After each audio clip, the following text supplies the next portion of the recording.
All right, it's 7 o'clock and welcome everyone to our regular council meeting for Wednesday, January the 29th. Thanks for staff for doing the great pivot and making this meeting virtual. And I think that it was a wise decision based on some of the traffic reports I'm seeing right now. So I'm glad everybody, including our council and our staff, are home safe this evening, and we'll continue with our regular meeting. Just a couple of housekeeping issues because of the live stream. So we know that if we do have any power outages, we'll have a recess for 10 minutes to try to get that person back on. And if not, then we'll continue with them absent after 10 minutes. I'd also let you know that this meeting tonight is being audio and video recorded and live streamed on the Town of Innisfil's YouTube channel and shall form part of the record, which will be retained in according with the town's retention bylaw. I'd also ask that if, when you're not speaking, if you could please mute to avoid any interruptions, that would be wonderful. I'll now pass it over to Deputy Mayor, Deputy Fowler, for the land acknowledgement.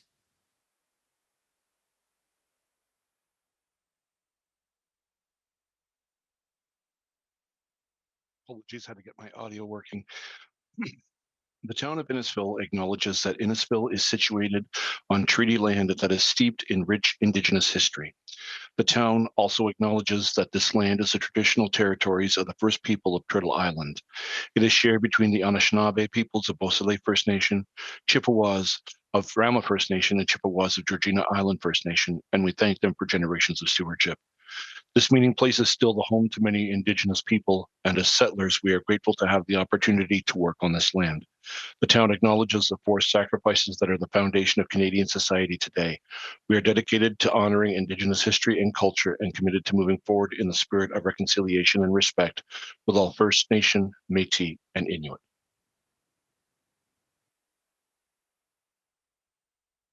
Deputy Mayor, next item on the agenda, item 2, is our open forum. And I believe we have 2 people signed up for open forum this evening. Sorry, that makes 3.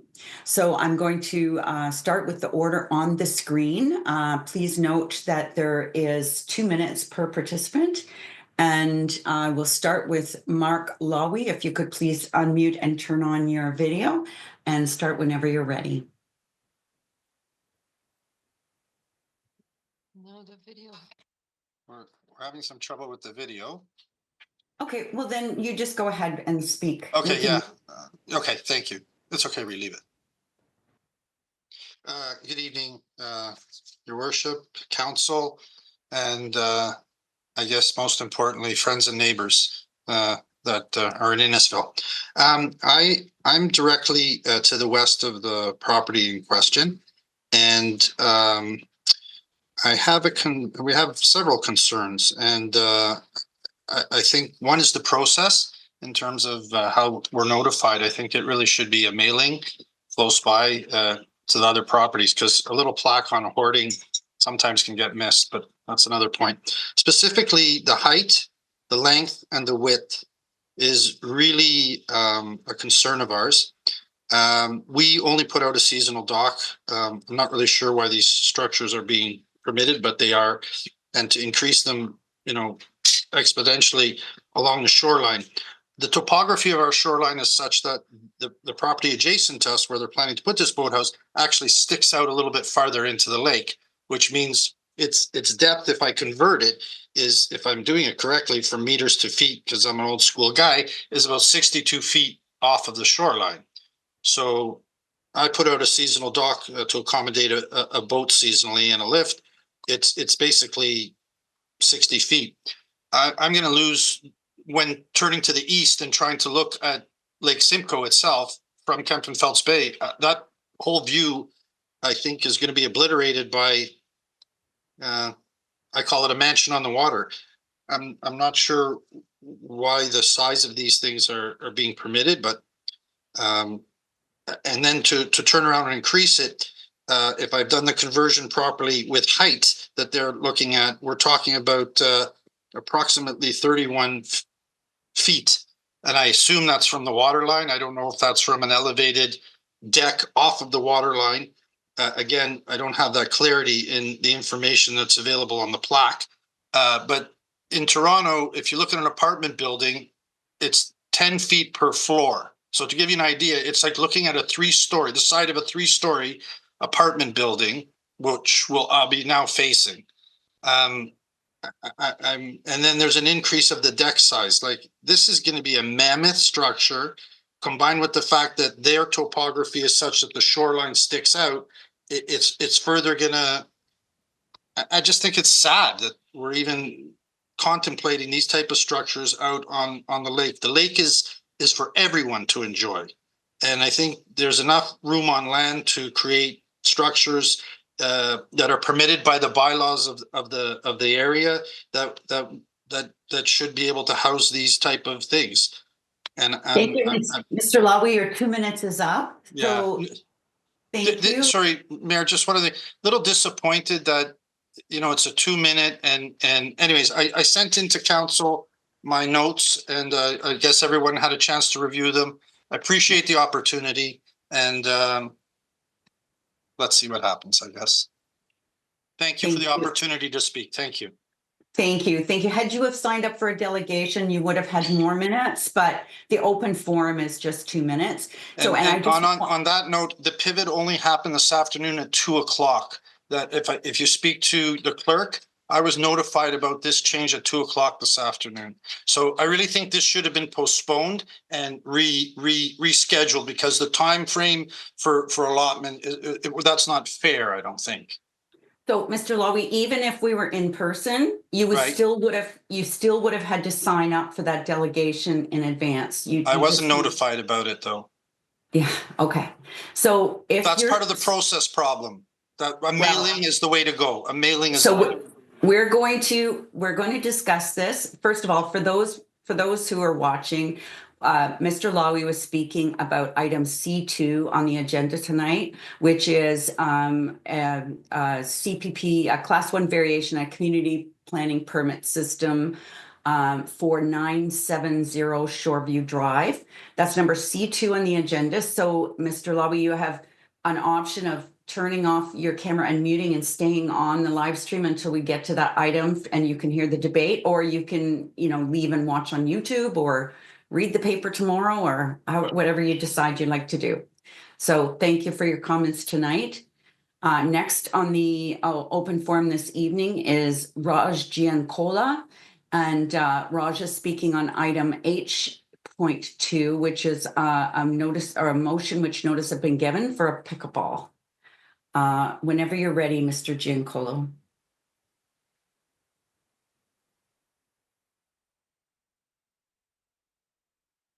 If you could unmute and maybe turn on your camera.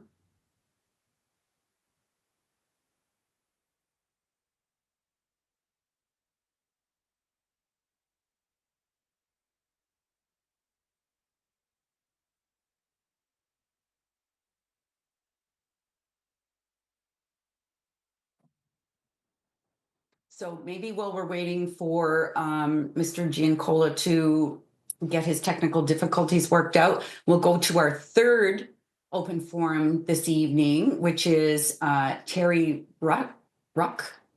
Again, this is the same item as the first open forum item. That's 970 Shoreview Drive. Whenever you're ready. Oh, I see you've got it now, Mr. Giancola. If you might just wait for just 2 minutes and then you'll have your opportunity. So now we'll go to Terry Ruck, please.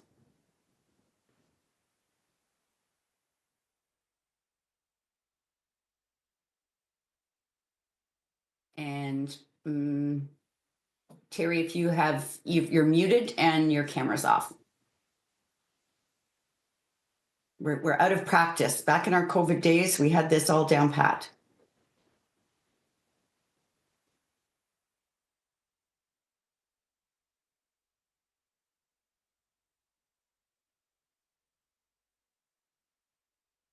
Terry Ruck, can you hear me? If you can, please unmute and turn your video on.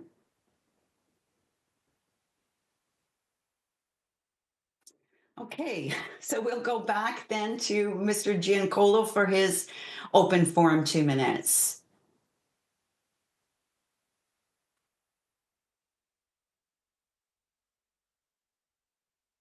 Raz Giancolo, there you are. Oh, now we've got Terry Rock. Okay. All right, now you're still muted, sir. You need to find the unmute button if you can.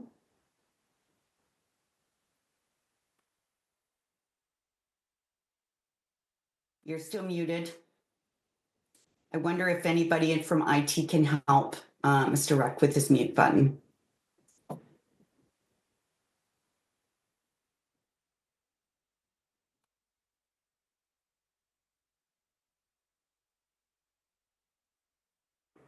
It should be a microphone icon at the bottom left of your screen, Mr. Ruck.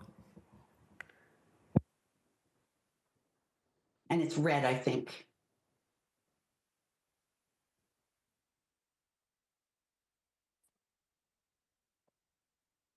Oops.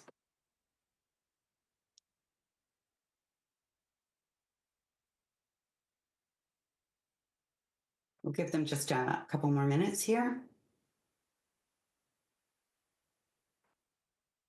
Now your video's back on, but we still need you to find that mute button. It looks like a little old-fashioned microphone, and it's got a line through it.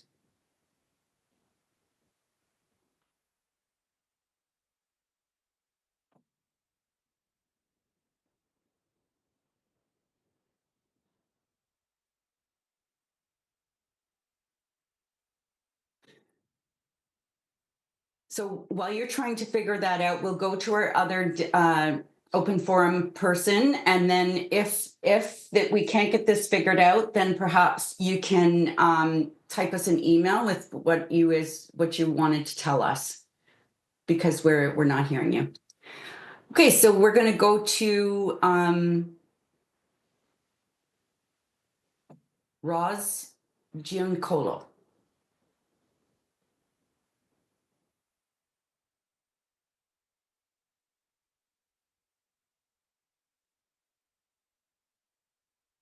And I'm no longer seeing him on my screen.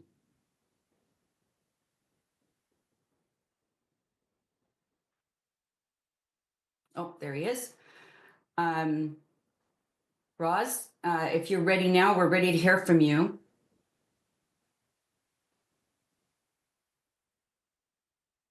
Mr. Giancola, it's your turn. If you could unmute.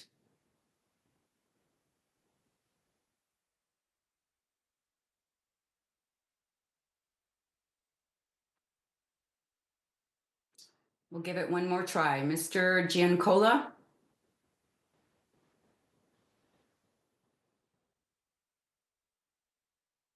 If you could unmute and turn on your camera, you have the opportunity for open forum.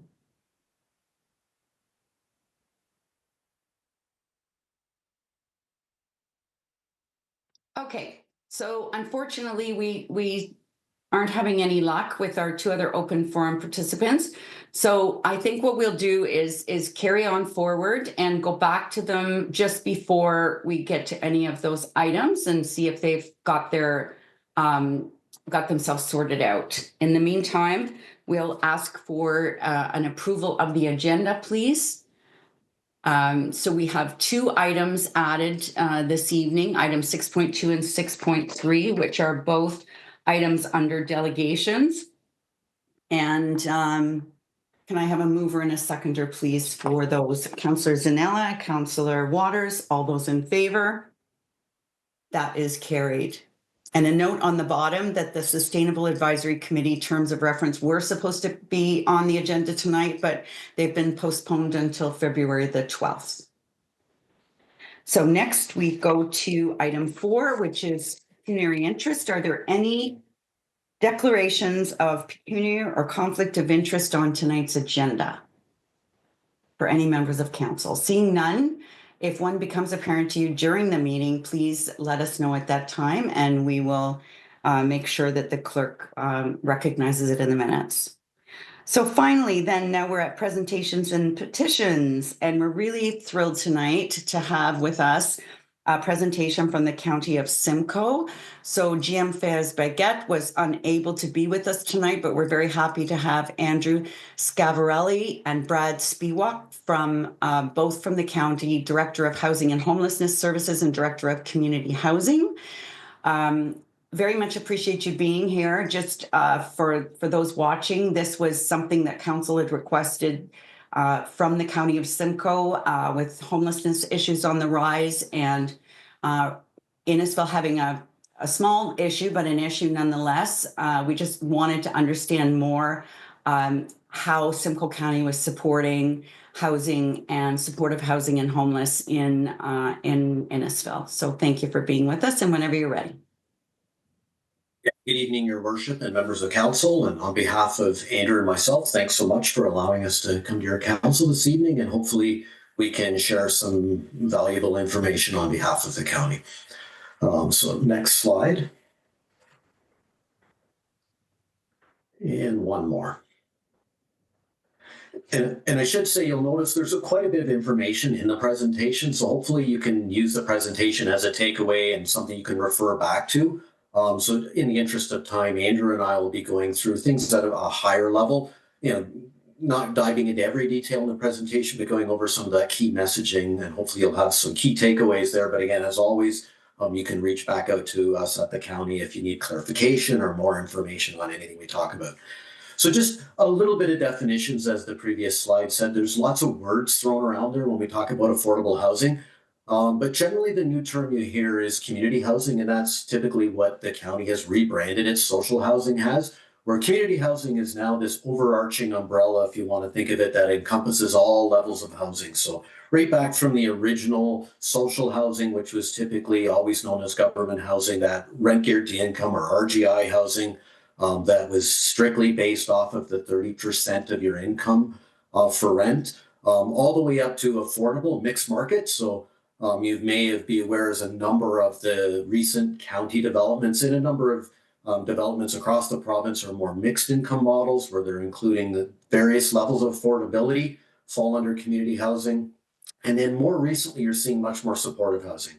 So as the name suggests, supportive housing involves supports. And again, there's a wide range of supports that can happen. It can be something very short, where the person or a tenant may meet with a worker once a day or once a week, all the way up to what we see quite intensive case management, where there's 24/7 staff involved, and they're in very close contact with the residents, and hopefully ensuring that they're, making improvement and working through whatever challenges that they have. Next slide. So this is a very popular graphic that does do, I think, a pretty good job of summarizing what they call the housing continuum. So on the one end, you can see, you really have people that are almost down at homelessness, moving into emergency shelters, and all the way at the far right, and that you actually would have, private home ownership, which would kind of be the other end extreme. And certainly you can tell that the left side of that, where you do have a significant investment required, the level of government assistance is quite heavy. So again, all those shelters, transitional housing, rapid housing, supportive housing, RGI takes a lot of government assistance. And then as you move closer and closer to market, the level of government assistance essentially evaporates. One thing that is worth noting is that traditionally, and certainly in government housing, it's been very much on what we used to call that social housing, where more and more, not just across the province, but across Canada, you're seeing more and more municipal housing corporations move more into that center, where they are doing low end of market, mixed market. So, there's social reasons for that, there's financial reasons for it, but also is a sign of the times, where historically the middle income didn't really need housing supports, where now we are seeing they do need support. So that's kind of been a new emerging sort of need that's needed to be addressed. Next slide. And so we'll talk specifically about the County of Simcoe as a service manager. Next slide. So when it comes to the County of Simcoe, there's really two areas of business traditionally in housing that have been there. So what we call service system management. So this is where the county looks after a number of the not-for-profit housing providers, really it's administering what we call the HSA, or the Housing Services Act. So we're ensuring all the money flowing, all the contracts, all the housing providers are following the Housing Services Act, or the law that governs all those activities. The other key piece of that is the centralized wait list. So all service managers have the delegated authority for their centralized wait list for their area. So that's where everybody is centrally applying to get into rent guaranteed income housing. And then more recently, they've had the additional responsibility of developing the 10-year affordable housing and homelessness strategies. And then lastly, there's the affordable housing program. So a lot of these are more municipally driven. And so again, not part of the Housing Services Act, but definitely part of the service manager, how they operate. On the right side, you can see this is what we call the direct delivery of the housing. So this is primarily done through the Simcoe County Housing Corporation. So this is where, we act no different than many other landlords, developers, property managers, and we actually operate all our housing sites, collect rent, perform maintenance, asset management, LTB hearings, and all those things that encompass the actual operations of the buildings. Next slide. And one more, please. Yeah, so when it comes to direct delivery, so the Simcoe County Housing Corporation, you can see we have approximately 1,317 rent guaranteed income units. And more recently, we've been adding affordable housing units. So this 522 number continues to grow. Every time now we open up a new affordable housing building in the various communities, that number is coming up, which is good. Again, traditionally that hasn't happened. And again, so affordable housing has really been something more that service managers have been doing for approximately the last 10 to 15 years, or it really didn't exist prior to that. Next slide. And one more. So this talks a little more about service system management. So as I mentioned, one of the responsibilities as required under the HSA and from the province is the housing and homelessness strategy. And so many of you may be aware, our last strategy ended in 2024. So again, very good news story. The original target was the 2685 units, and that was a target as set by County Council back in 2014. And then when we actually made it to 2024, they actually exceeded the target. You can see at 3250. And again, that's a whole combination of things. That's new rental, that's rent supplements, affordable home ownership. There's a whole host of programs that go into coming up with that number. So it's not, the important thing there is it's not all new construction. And then where we're at now is actually we're into now going through what we call a refresh, or of revising and putting out the next 10-year strategy. So this is something that actually should have been out by now. However, the provinces came out and asked all the service managers to pause. So a number of service managers, us included, we were getting ready, working with our affordable housing committees, getting ready to release, and then the province asked us to put the brakes on as they wanted to have some input or perhaps change some rules. So we're kind of in a wait and see mode on that one. I know the county is kind of anxious to get that next one out into the public. So hopefully that'll happen this spring. But again, a little bit of wait from the province there if they keep telling us to put the brakes on that one. Next slide. So just an overview of a couple of the affordable housing programs. So one of the very popular ones is rent supplements. So this is a very cost-effective way to bring affordability to units. Very simply, if let's say the rent is $1,000 a month and a tenant is paying $500 and we were giving them a top up of $500, now they can afford the market rent, and so it's accomplished through what we would call a rent supplement. Secondary suites and garden suites, I know it's certainly gained a lot of popularity in the last while. So the county has been continually expanding that program and also raising the number. So again, I think we're all aware of inflation, cost of construction. Originally, the program, we were down at about, I think it was 25,000 a unit. Then we went to 30,000 a unit. Now we're most recently, as approved by County Council, at 50,000 a unit, which is probably covers about half, like an actual legal, proper second suite in an existing residence. Is usually very close to 100,000 now. So again, it's still a significant investment for the homeowner. Next slide. Home ownership. So this is one where the county actually provides down payment assistance.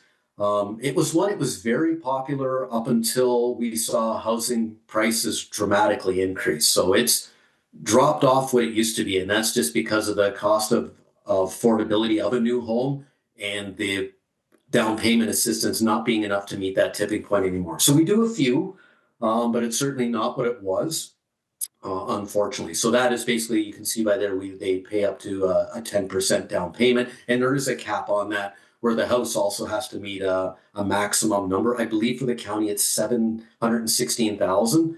So you can see where, depending on where you are, it gets harder and harder to find a house that's 716,000 or less.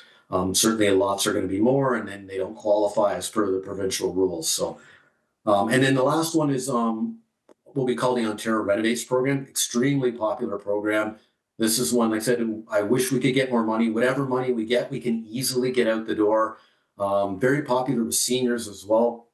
So this is where they can get a combination of grant and forgivable loan up to 15,000. So you can imagine lots of seniors and people, a new furnace, a new roof, converting a bathroom and making it accessible. Very popular. And as always, if we can keep people in their homes, that takes pressure off the rental market. If they're seniors and they don't have to go into like a retirement home, takes pressure off of that. And it's also much more money in a retirement home. So very popular program, very successful program. Next slide. And I think at this point, then I'm going to just pass it over to Mr. Scavarelli. Great. Thanks, Brad, and good evening, Council. Maybe just quickly reintroduce myself. My name is Andrew Scavarelli. I'm the Director of Community Support and Wellbeing. However, over the past month and a half, I've also been supporting the Housing and Homelessness Services team as its acting director. So my role here tonight is just to bring Council a couple quick updates on some of the few investments and work that we've implemented across the homeless services system. And maybe before jumping in, it might be just valuable to provide a quick overview of our role and responsibilities as it relates to homelessness. So homelessness service system management legislatively covers the entire Simcoe County catchment area, so our 16 municipalities and the 2 separated cities of Barrie and Orillia, which does align with our regional approach to homelessness services, and I will get into that in the subsequent slides. But I think it's important to note as well that the province downloaded social services programs, so Ontario Works, Children's Services, and social housing to municipalities over 30 years ago. And an interesting fact, we're actually the only province or territory in the entire country where social services are downloaded to municipal levels of government. Has its benefits, and it certainly has its challenges as well. But homelessness really was only added as a municipal responsibility, I guess, at a provincial level. That kind of started in 2014 and federally in 2018. So the term homelessness really only came to the forefront in the last handful of years. And I know the early references to homelessness in the province was really around supporting tenants, mainly high-risk tenants, from being evicted. And that shift, considerable shift, has occurred. And now we speak to homelessness around homelessness prevention. So I think as we move through the next few slides, it's important just to keep in mind that homelessness is still a relatively new responsibility compared to the other programs, such as Ontario Works Housing and Children's Services. We're on the, you can see on this slide here. So I think I'll use the 10-point plan here this evening just to highlight a couple of the key initiatives and some of the undertakings we've successfully been able to implement. So this might look familiar to some. I know the county did provide some presentations both to county council and across some of our member municipalities, community stakeholder groups, and also staff presentations. So this plan was derived back in 2023 following a very comprehensive community-based review of our current homelessness system. We did engage a third-party consultant who provided a rather comprehensive report on what's working, some of the barriers, but also laid out recommendations which really drove the creation and implementation of this strategy. So following the endorsement back in 2023, we were very lucky because we did receive a substantial increase to our provincial funding allocation, an 85% increase, and a subsequent federal increase. So it really allowed us the opportunity to start making progress in implementing some of these initiatives and some of these key focus areas. With that said, we're still relatively new. We're about 18 months in to some of these strategies, but I'll certainly touch on a couple of these early successes now.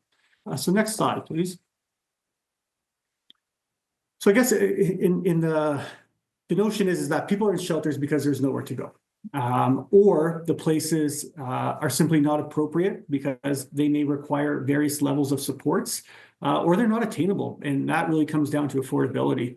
That in mind, the county did introduce a subsidy that drives down the price of rent from market to affordable. So in the first 5 months of the program, with some of our additional funding, we were able to issue 172 subsidies in 5 months at an average of over $700 per subsidy. So those are specifically provided to individuals experiencing homelessness or at risk of becoming homeless. Next slide, please.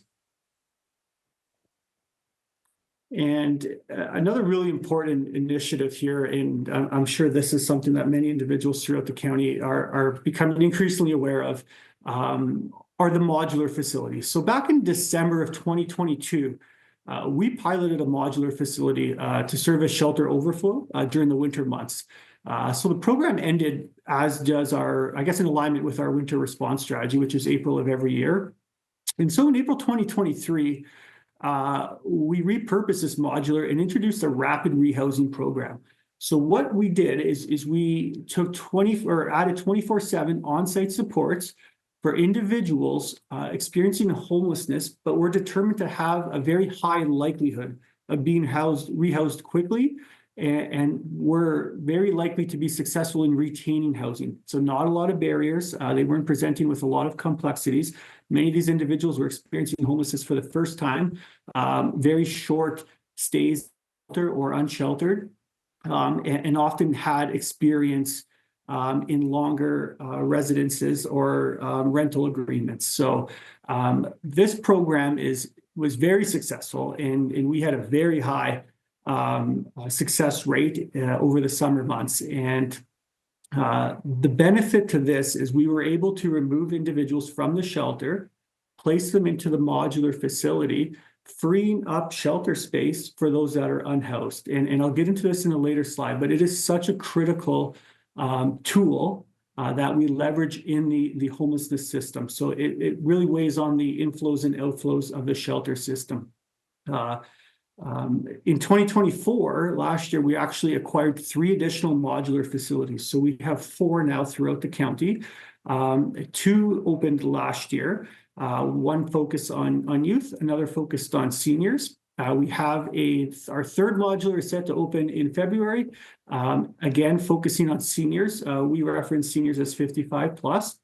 And the 4th modular, we're just working through those details now around a target demographic or who to best target to support this. But in all cases, these are individuals that have a very high likelihood of being rehoused very quickly.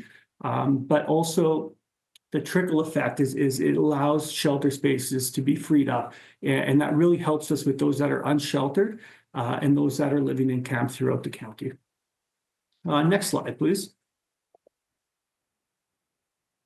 So a big piece that supports not just those that are experiencing homelessness, but that are at risk of homelessness is our Housing Retention Fund. So this is a program that we created with some of our provincial funding, and it aims to support individuals and families to either obtain or retain housing. We know every case is unique, and we do assess individuals on a case-by-case basis. Issuances, maybe just to give you a bit of a context, maximum issuance to support singles or couples is $1,200, and that's accessible every 24 months, whereas families would receive up to $2,000, and once again, that's accessible every 24 months. The most common requests we have for support through the Housing Retention Fund are your first or last month's rent, moving expenses, but we're really seeing increases to rental arrears and utility arrears.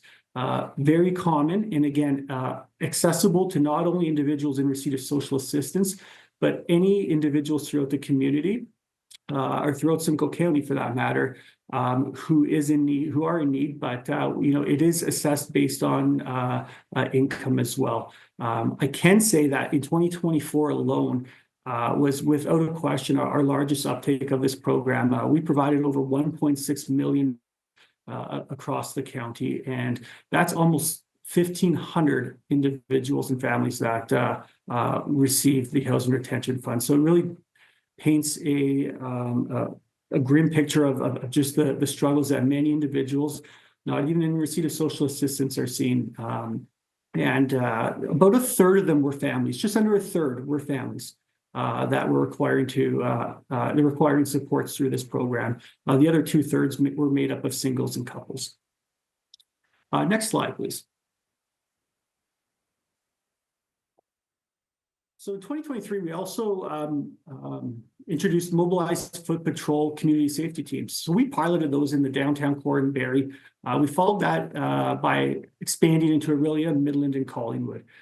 So safety team members are trained and experienced in supporting not just the homelessness population, but more importantly, the communities in which they're serving. So they're very much engaged with the BIAs, small businesses, and the general public.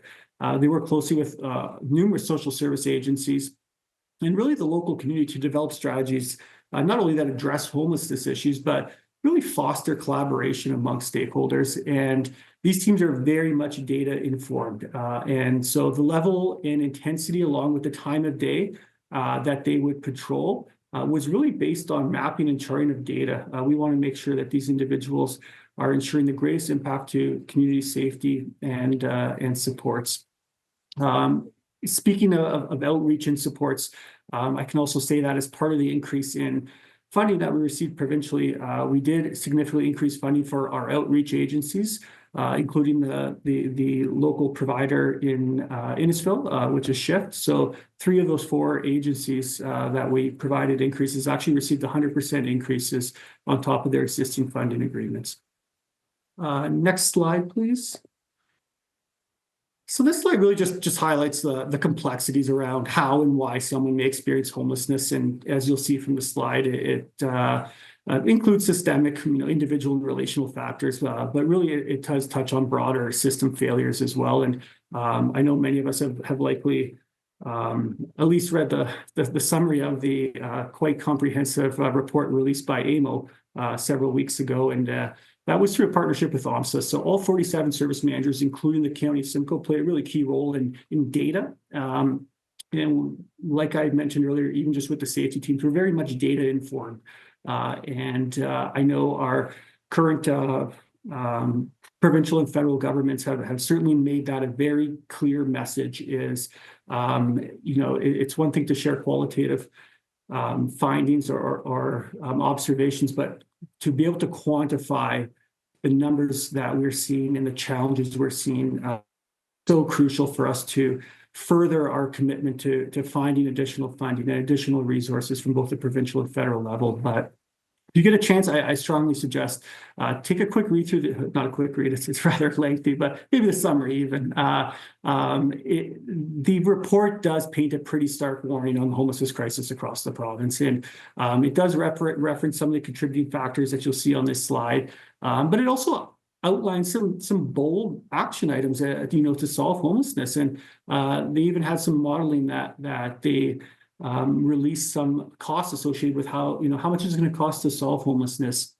And I think the interesting stat that still sticks out is, I know Mayor Dolan made reference to this in County Council on Tuesday, but there's over 80,000 Ontarians known to be homelessness in 2024, and that number is up over 25% from 2022. So like I said, without that bold action and considerable investments from all levels of government and a more collaborative approach from a regional lens, those numbers aren't going to get better, right? So, we do need to take some bold action.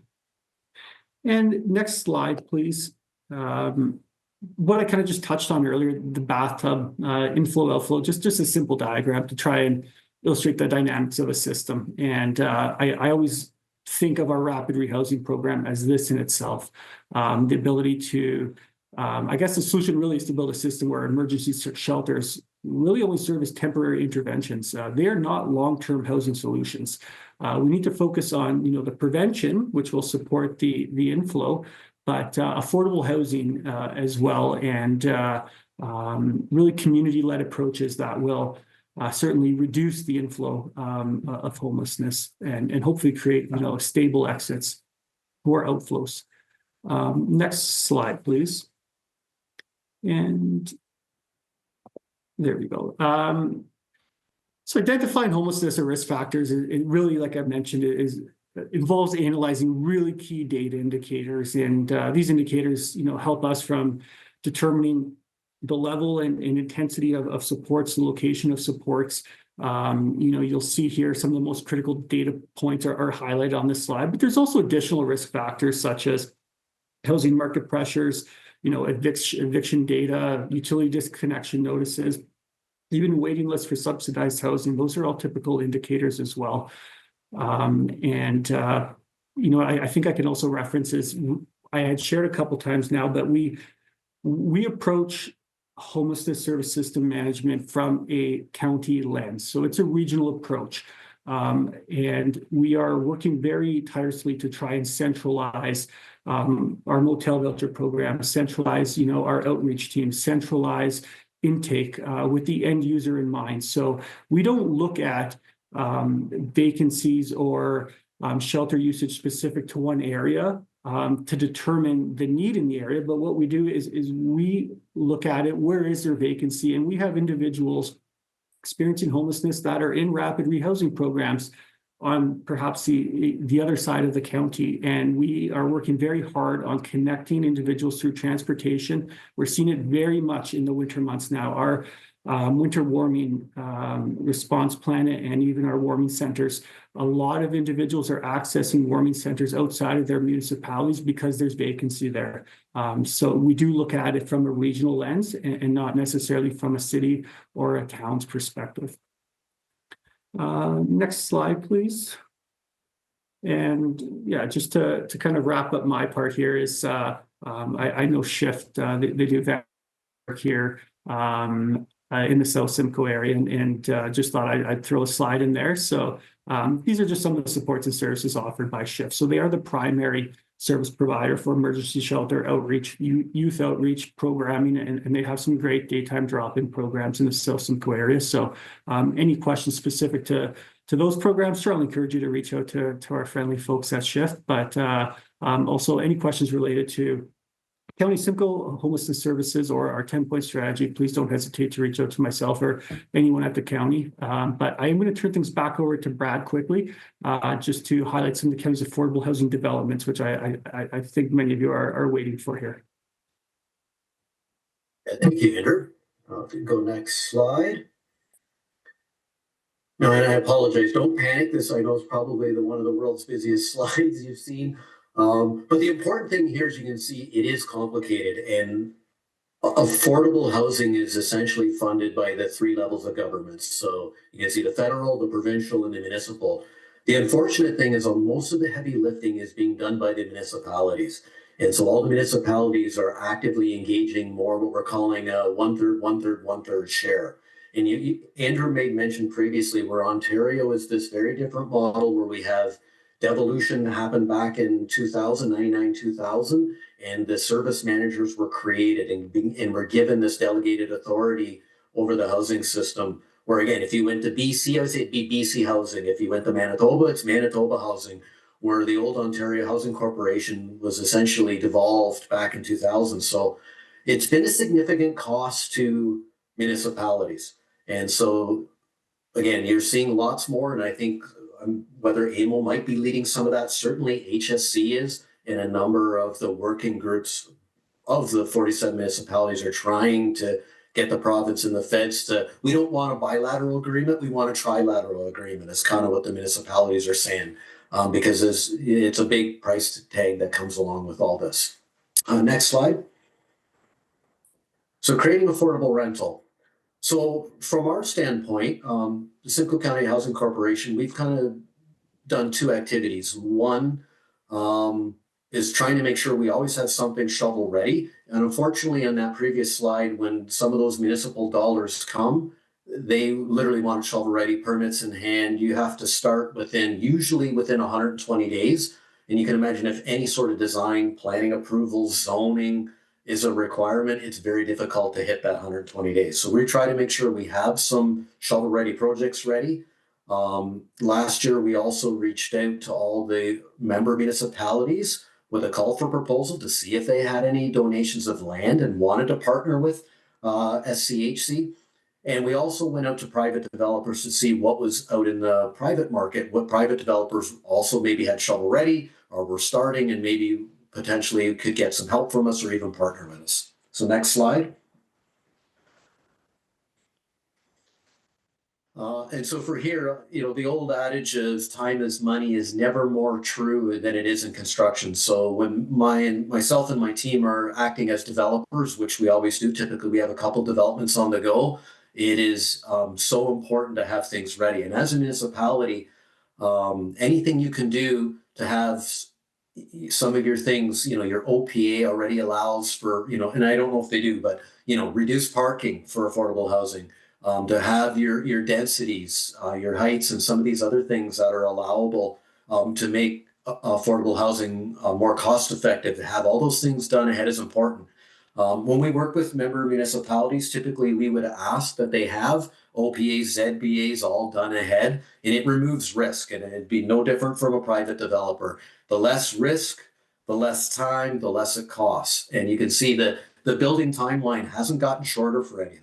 Unfortunately, regulations continue to grow, complexity of projects grow, engagements grow, and the supply chain was destroyed coming out of COVID, that we see things that just took so much longer than what they used to.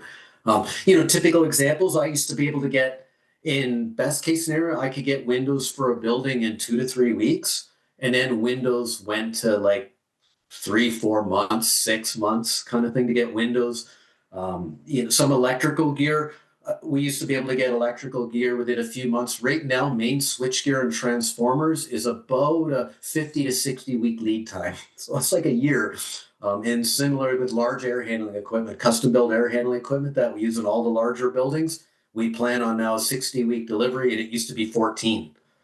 And that was safe, usually 12 to 14. So anyways, all these things add risk adds cost. And as a developer, obviously you don't like risk, right? And obviously you don't want any of those costs come in. They unfortunately do get passed down to whoever the purchaser is or the renter. Next slide. So what all this fed into is essentially the Simcoe County Housing Corporation creating its master plan. And so really at a high level, easy way to think of it as it's a bit of a roadmap. So for the next 10 years, where do we want to build? Where can we build? How should we build? Are they seniors units? Are they families? What are the bedrooms? Are they 1 bedrooms, 2 bedrooms, 3 bedrooms? And we've kind of mapped all that out and brought that forth to the Simcoe County Housing Board, which was then approved. And now we're starting to work through that. Next slide. And this is, again, probably of most interest to council tonight. So if you weren't aware, Simcoe County Housing Corporation, we do have 1 seniors building that's located in Stroud. It's a 40-unit seniors building. We actually have lots of land there with it, enough to put on a significant addition. However, it's on the septic bed. So this is currently a building where we were on town water, but we're on our own septic system. So I think there is some developments coming in. I believe they maybe either are going through or have started to go through the plan of subdivision stage with the town. And we've also been working with them as well. So when that sanitary sewer is there, now all of a sudden we can add an addition on that building. And so we've started some preliminary plans to take that from about a 40-unit site up to closer to 100 units of seniors, which would be great kind of thing. So this is the one we have in the pipeline. You can see it is pushed out a little bit. And again, our timing is matching the other developers' timing for sanitary sewer to go in. Unfortunately, there's not a lot I can do until we have sanitary sewer there, because we obviously still need the septic bed and field. And next slide. And I think that's all Andrew and I had. So thank you so much for your time. Thank you very much. Very informative. Council questions for Brad or Andrew? Deputy Mayor Fowler. Thank you, Your Worship. The dashboard is something I'd like to draw attention to. I was really surprised by the information provided there.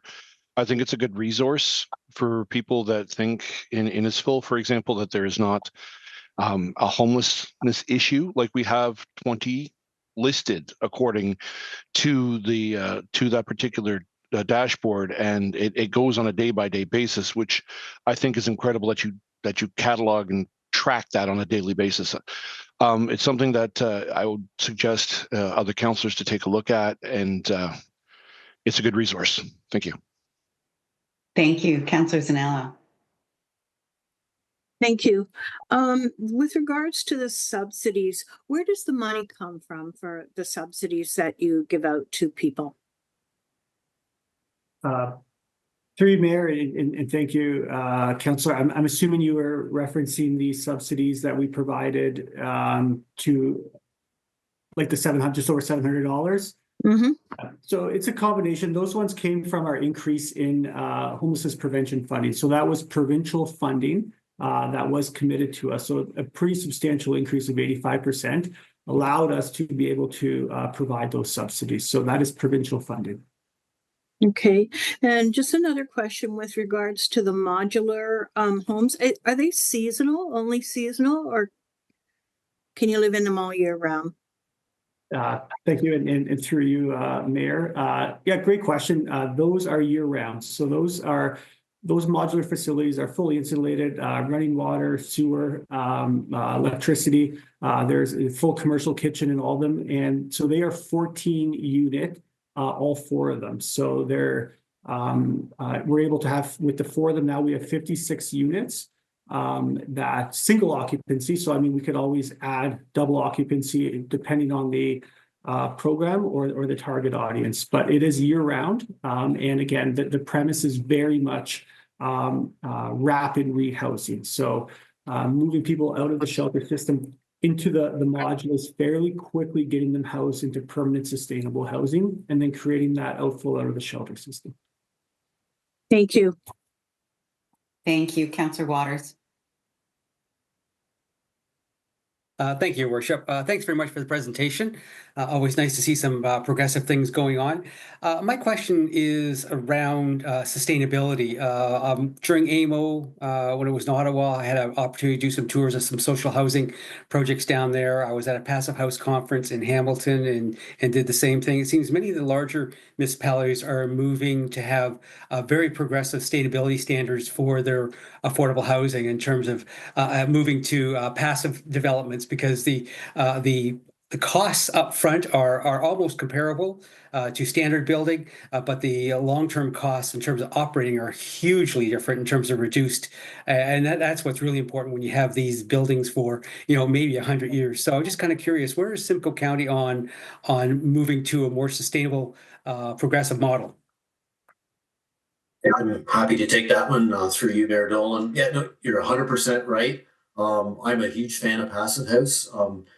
You'll often have heard the original standards of like LEED and other things like this. LEED did a lot of different things. Really, Passive House, what I like is it's getting that energy consumption down. Doesn't matter what it is, right?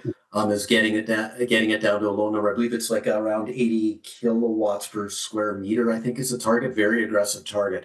So all the county new builds, we've been working towards the Passive House standard. It's a tough standard. Like I said, I haven't quite met it yet, being fully transparent, but we're very close. So each build we do, we model it. And I can give you just, a few vague ideas. Our first builds we would have done a long time ago, we were about 18% better than base building code, they would call it. Other builds, we got into the mid-20s, 30s. Right now, we're into about the mid-30% better than base building code, and we're getting very close to that Passive House standard. So we're almost there. That's excellent to hear. Just as Mayor Dolan will probably tell you, I built and designed my own Passive House in Innisfil, so I'm very interested to see what the county does, and then also trying to push Innisfil that way. So it's good to see that you're moving in that direction. Thank you. Thank you, Councillor. Councillor Saunders. Thank you, Madam Mayor. It's not a question. I just want to thank you guys for doing the presentation. It's absolutely amazing and staggering the number of people that are homelessness in our province. I just want to thank you for the update on the Victoria Street. It's great that you guys are ready to go as soon as sewers and waters are there, and that we're going to get more housing for our seniors, which we desperately need right now. So thank you. Thank you, Councillor. Councillor Drodge. Thank you, Your Worship. I just wanted to comment on that shift organization. I was lucky enough last night to have a presentation for 100 men, and we were speaking with the lady from Shift, and just wanted to congratulate on what they're doing. Like, they have a van that goes around to encampments and check on the homeless people to see if they can help them and get them into those shelters. So it's a great organization, and I'm glad we have it in Innisfil. Thank you, Councillor Drudge. Any other questions or comments? I hope this was helpful. I know that, when we were experiencing our own micro homeless issue, there was a lot of questions, a lot of people really unclear, whose responsibility it was it being done? Were we slipped through the gaps, and was any of this available in our community? So I hope this was really helpful in figuring out that, yes, it is available in our community, and we are working on it, and our service managers do such a fine job. While we were talking, I flipped everybody a link to the AMO report on homelessness, so you have it at the top of your inbox. Councillor Zanella, the question you asked was very important about who funds this, and the province does fund it. The province doesn't fund enough of it.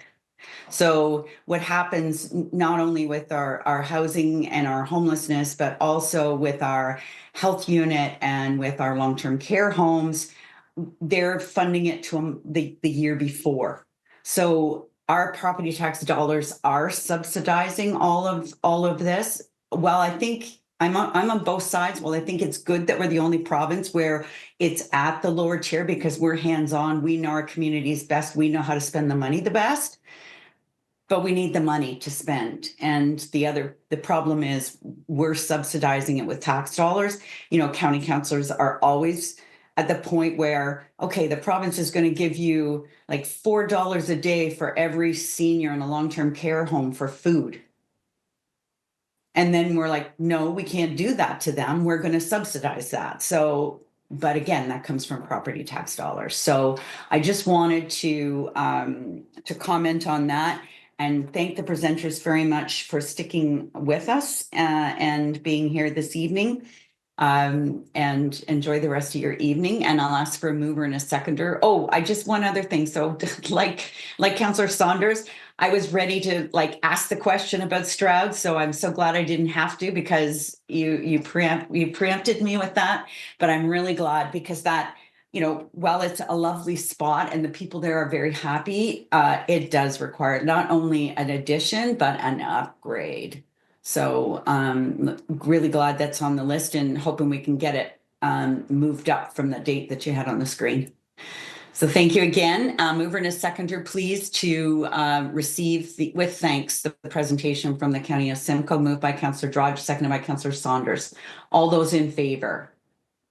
That is carried. Thank you. Now, with your permission, Council, before we move on to our next delegation, I understand that Mr. Ruck had maybe figured out his technology issues and was going to do his open forum, his 2 minutes of open forum now. Mr. Giancola is going to write us an email with and we'll receive that prior to the item that he wants to discuss, which is H1. So there, we've got you. Welcome. So glad we can hear you. Okay, thank you, Mayor Dolan and councillors. My wife Ruth and I are the owners of 940 Shoreview Drive. We also have 920 Shoreview Drive, which are the two properties east of the proposed boathouse. We've been residents of Innisfil since 1975, and we're definitely believers in Innisfil. We have other properties in the town. This property is our full-time principal residence. When we bought the lot, one of the reasons we purchased was the beautiful view that we have of the city of Barrie. This proposed boathouse will definitely impact that view. We're not opposed to this boathouse, but rather just the size, specifically the height and the length of projection into the bay. We also question the need for 3 stories in a boathouse. This boathouse seems out of character for South Shore Woods and in fact the rest of Kempenfelt Bay. We feel that the regulations are there to protect the neighbors and also conservation of the bay. In the summer, we see kayakers and canoers close to the shoreline, and they will be affected. We also wonder about the impact in the winter of the massive number of bubblers that will be required for this and the effect on the ice. So in summary, we wish them well with this boathouse, and we want to be good neighbors. However, myself and all the neighbors I have spoken to would like a scaled down version that is closer to the code and more in line with the other boathouses on Lake Simcoe. Thank you for your time. Thank you, Mr. Ruck. I'm so glad we finally got to connect, and thank you for being succinct. And again, that will be discussed. I'm sure somebody will pull it from the consent agenda. It's item C2. And so you can either stay on and listen to the debate then, or you can log off and watch the live stream, whatever is your wish. Thanks again. Thank you. So now we'll go on to item 6, which is delegations. And our first delegation, again, is connected with the County of Simcoe. And it is, oops, I'm sorry.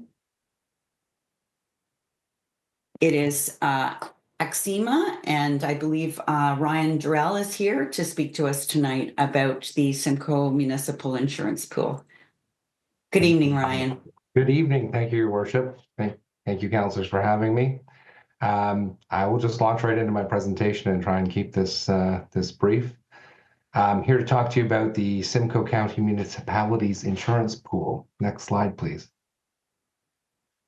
Some quick background in response to insurance premium uncertainty over the last few years. The Simcoe County and participating municipalities explored alternatives to the traditional insurance model to look for opportunities for improvements in cost savings and stability.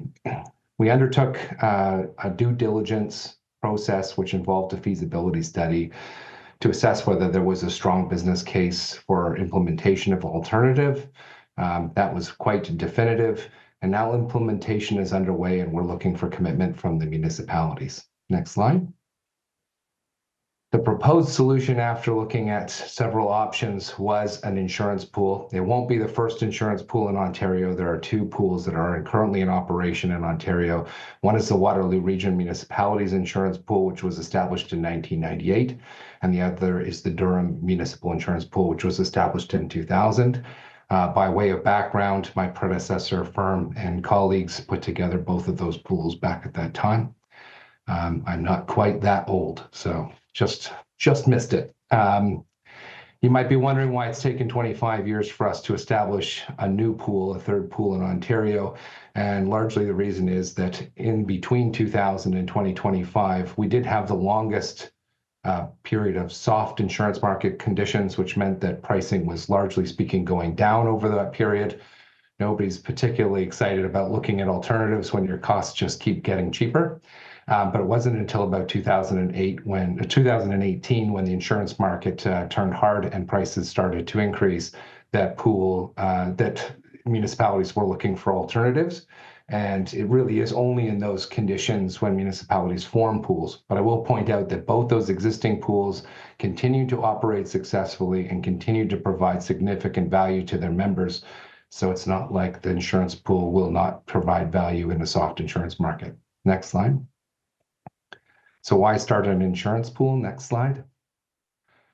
Insurance is fundamentally expensive. Essentially, our projections show that the municipalities, the 18 municipalities, including the county, were expected to spend approximately $20.6 million of insurance premiums over the year. And out of that, based on the actuarial analysis was conducted, about $7.1 million, or 34% of that, was actually going to go to pay losses on an expected basis. What happens to the other 66%, you might be asking? Profit and risk margin are 31%, which is profit for the insurers because they're not charitable organizations, and risk margins to set aside in case claims are worse than expected. The other 35% is operating expenses for insurers, including marketing budgets, etc., broker compensation, and premium tax. So there's a lot of dollars that don't go to the direct benefit of the municipalities when you purchase insurance. Next slide. So just a quick analogy to bring everybody to speed on what self-insurance is versus insurance. Self-insurance is akin to making your own meals at home, and insurance is like dining out at restaurants. The result is fundamentally the same. The process is a little different. And so next slide. Why do we buy insurance? And first and foremost, probably convenience. It's a one single price for the year. It gives you annual cost certainty. It's an all-inclusive price. Next slide. But also specialty. Insurers can do things, can take on risks that we can't or don't want to accept. They can also provide specialty insurances like cyber insurance that have special skill sets involved. So there's reasons why we buy insurance, and one of them is specialty. Next slide. Service is a big one, especially for smaller municipalities within Simcoe County, within the Simcoe County and catchment area. If you're a smaller municipality, you may not have claims and risk management staff, and your insurance premium comes with embedded services in that single premium. Next slide. So why should we buy less insurance? Fundamentally cost. Pun intended, insurance comes at a premium, as mentioned off the top. Next slide. And the other reason why is because as we build out in-house capabilities and we do more and more, becomes beneficial to service claims and incidents internally and do more and more ourselves. It's like I wouldn't go out and buy spaghetti and meatballs at a restaurant because I can make that at home. There are certain things we should be able to do for ourselves. Next slide. How do we go about buying less insurance? I mean, the first thing we can do is invest in risk management to reduce and avoid losses. That's an investment we can make to avoid paying premiums by lowering our transfer risk. The other thing we can do directly is increase our deductibles. But when we do that, especially as a smaller municipality, we create uncertainty because larger deductibles mean larger volatility for a single municipality. So we suggest using pooling or other self-insurance vehicles to pool together, group together to reduce that volatility, but also to create a centralized resource to coordinate and deliver risk management and claims management. Let's build out those in-house services. Next slide. You might be wondering, okay, well, what does insurance coverage look like underneath the pool? Fundamentally, big difference is instead of 18 single policies, it's one large policy for all municipalities involved. And that comes with a significant benefit. And that's because the largest of the limits required for the municipalities participating will be available to all. So for a lot of the smaller municipalities, this will mean access to larger available limits. But broadly speaking, coverage will be virtually identical or very similar to what you have now. So there's no loss of coverage. Next slide.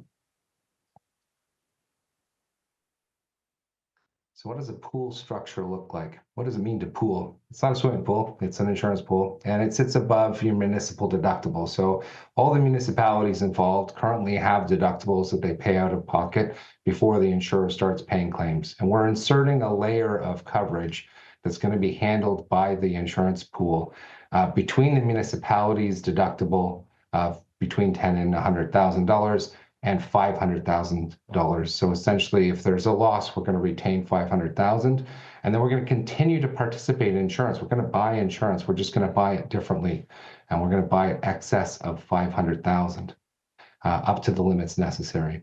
Next slide.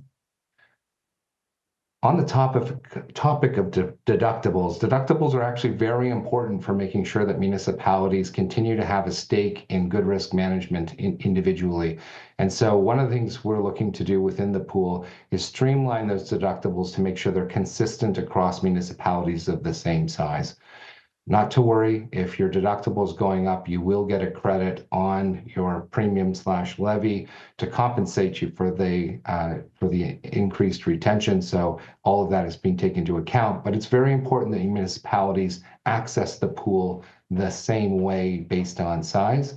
And so, for example, a municipality that has a $25,000 deductible, they'll pay the first $25,000 of the loss, just as they do now with their regular insurer, and then the pool will handle $475,000 to make up to the $500,000. And then on the other end of the spectrum, larger municipalities, like the county, for example, will have a much larger deductible because they have more financial bandwidth to handle larger deductibles, And so their deductible will be 100,000 and the pool would only cover 400 above that. So it scales up based on municipalities' ability to absorb some of the volatility and give them more incentive to practice risk management. Next slide. So what happens if we get a big claim? This is probably one of the most common questions. Are we going to get a $15 million loss and then just wipe this thing out and be sorry we started? Absolutely not. That's not the way we plan to structure it. First, the municipalities will pay their deductibles like they normally do. So in this case, we'll use the example of $10,000. So if we have a $15 million loss, first, the municipality will be only on the hook independently for $10,000. The pool will pay the next $490,000, and you'll see why that's not particularly a significant amount of money in the scheme of, and the overall scheme of the program. And then the insurer will really continue to be on the hook as they are now for those extreme losses for the next $14.5 million. So that won't impact the pooled layer. Next slide. So going back to the beginning, when I said the municipalities were projected to spend $20.6 million on insurance premiums for 2025, the deductibles currently represent about $1.8 million. So municipalities are currently holding on to about $1.8 million of expected losses. Next slide. Under the pool program, we're going to see that marginally increased to $2 million, but it's not a particularly significant change. And again, municipalities will be credited where they have to increase their deductible to match their peers. The pool will be the yellow portion. So the pool will collect $8.4 million to manage its operations and then spend $7.7 million on insurance premiums. This should be able to provide the same coverage as you have today, but deliver up to a 19.2% savings within what we're called the setup period. And I'll talk a little bit more about that in a moment. Next slide. Before you think it's going to be complicated, now I have two people to pay. I've got insurance and a pool, and I have to pay two different. Just want to point out that it's going to be provided as a single levy. So you're going to replace premium with levy, and largely it's going to feel exactly the same.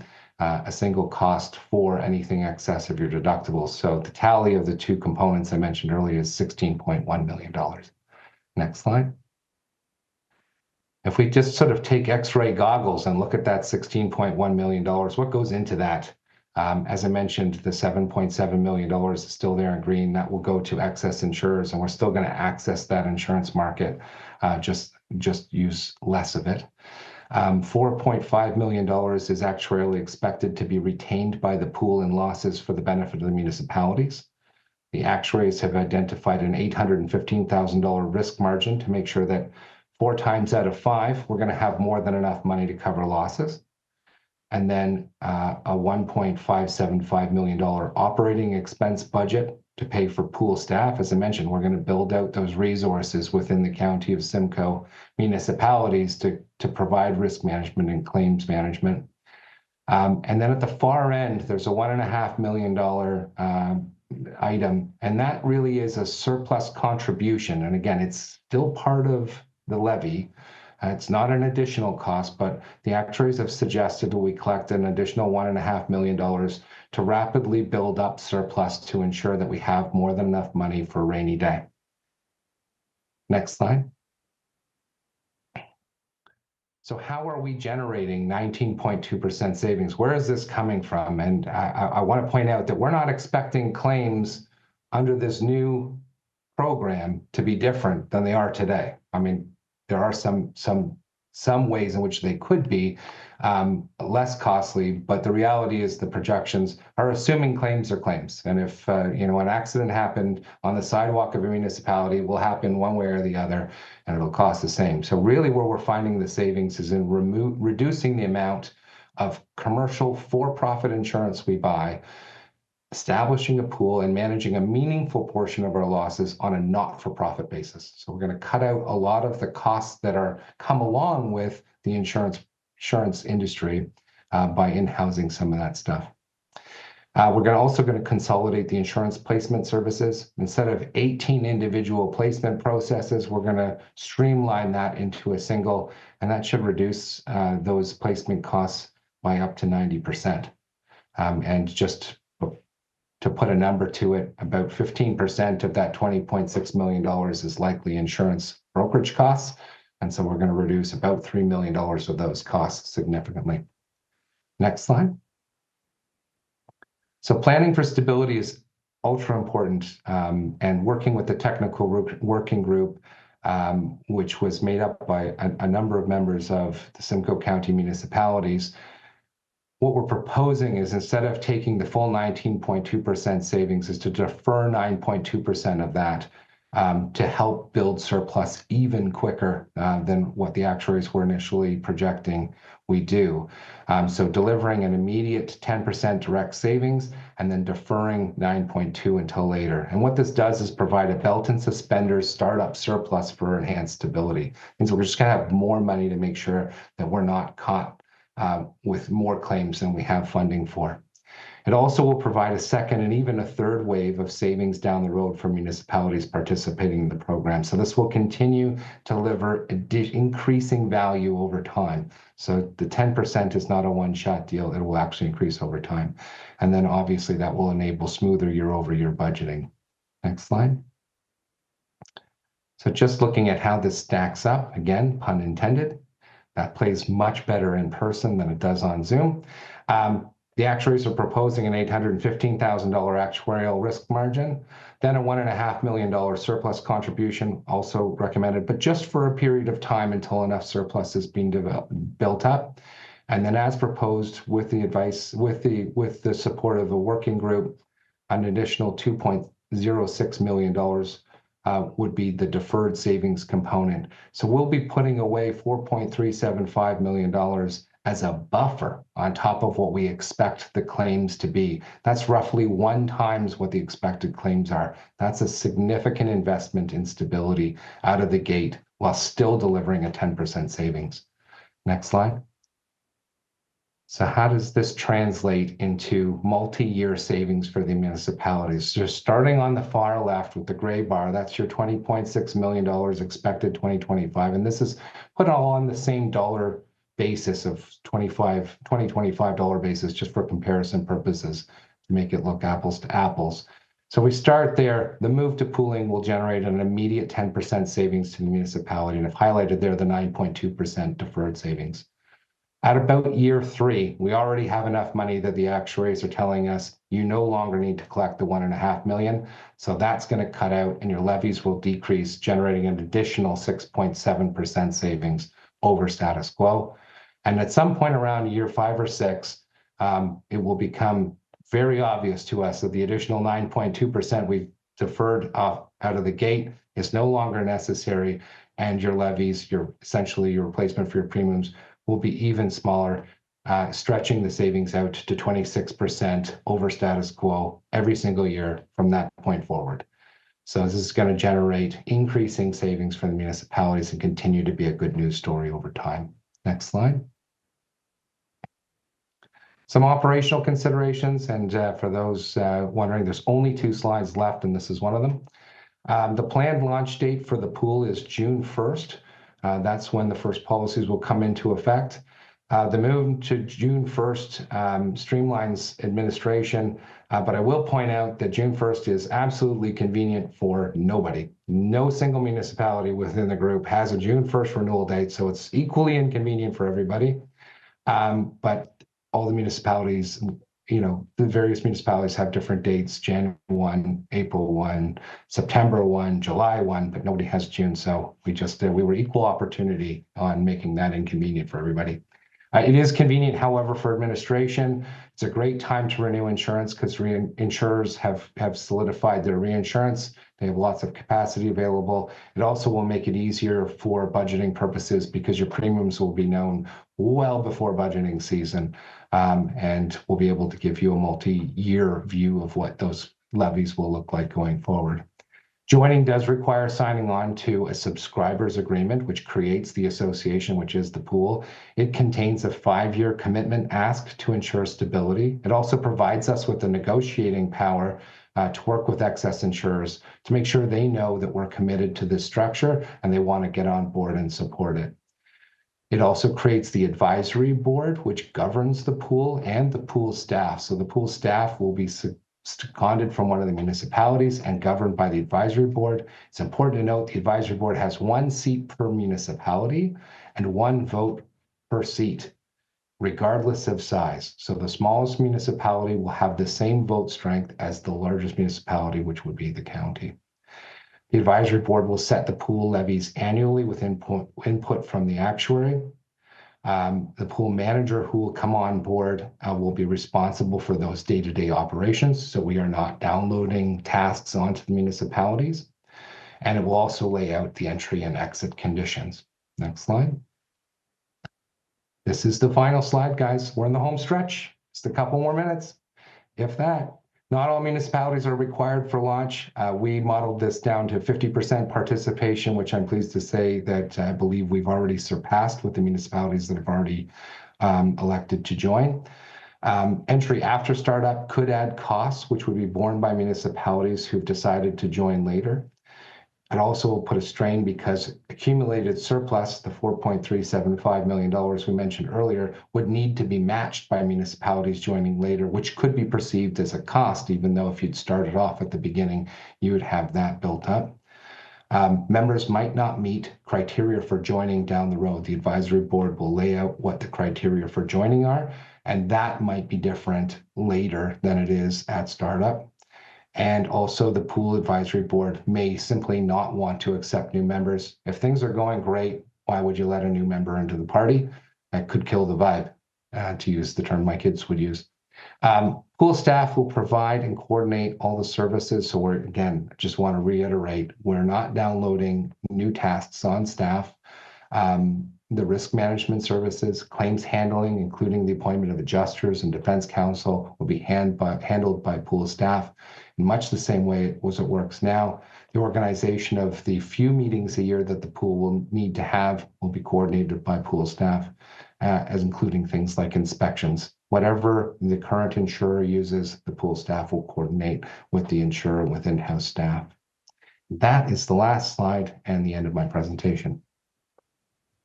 Thank you so much, Ryan. Much appreciated. Questions or comments from members of council? We have this coming as a item C1, but I think having Ryan here now is a good time to ask questions. Councillor Waters. Thank you, Your Worship. Thanks very much for the presentation. Cleared up a few questions I had for that were going to come up later, so that was good. I guess my question is this: is if there are savings if we pool together as a single-tier municipality, as a two-tier municipality, are there any savings for equally similar municipalities to join together in a larger pool? An even larger pool, you mean a super pool, if you will? Correct. In theory, yes. This pool is created geographically, so it's not an all-comers option at this point. It's hard to get a larger group to row all in the same direction, if you will. This is 18 municipalities, so I think we're probably at the very cusp of a productive advisory board. But it's possible. It could be even better if more municipalities joined. But at this stage, I think there's certainly the necessary critical mass within this group to be a standalone pool at this time. So yes, Thank you. and yes. Thank you. Councillor Constantine.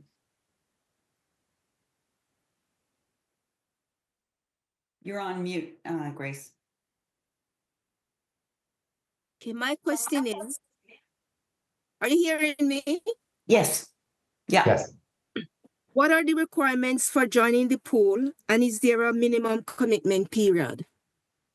There's a 5-year commitment period in the agreement as it sits now, which will again sort of show the commitment of the municipalities and also allow the municipalities to see the full breadth of savings before they have to assess whether or not they want to continue. I think that's important. And whatever the minimum requirements for entry, the municipalities that participated, all 18, including the county, underwent a pretty rigorous actuarial review as part of the feasibility study. We assessed the risk profiles and found them all to be largely homogeneous. If there were a new municipality joining later, you'd have to reassess that and see whether or not they were a good fit and providing, a similar risk profile. But as it sits now, having looked at 10 years worth of data for all the municipalities being invited to join at time t=0, to use my math from university, it seems like it's a very homogeneous group with largely similar loss experience. So hopefully that answered your question, but largely speaking, we just want to make sure that those that join are providing positive value to the members that are existing, and we've already vetted that process for the 18 municipalities. Follow up, Councillor Constantine. Go ahead. Yes. Are there penalties for leaving the pool before 5 years? It would be in the agreement. I don't believe there's penalties for leaving, but I think it's an obligation to stay for 5 years. There are ways to exit, but certainly if you had a merger or something, you might have to reassess whether after the merger you still fit the criteria of a pool member. I don't think there are specific penalties for leaving.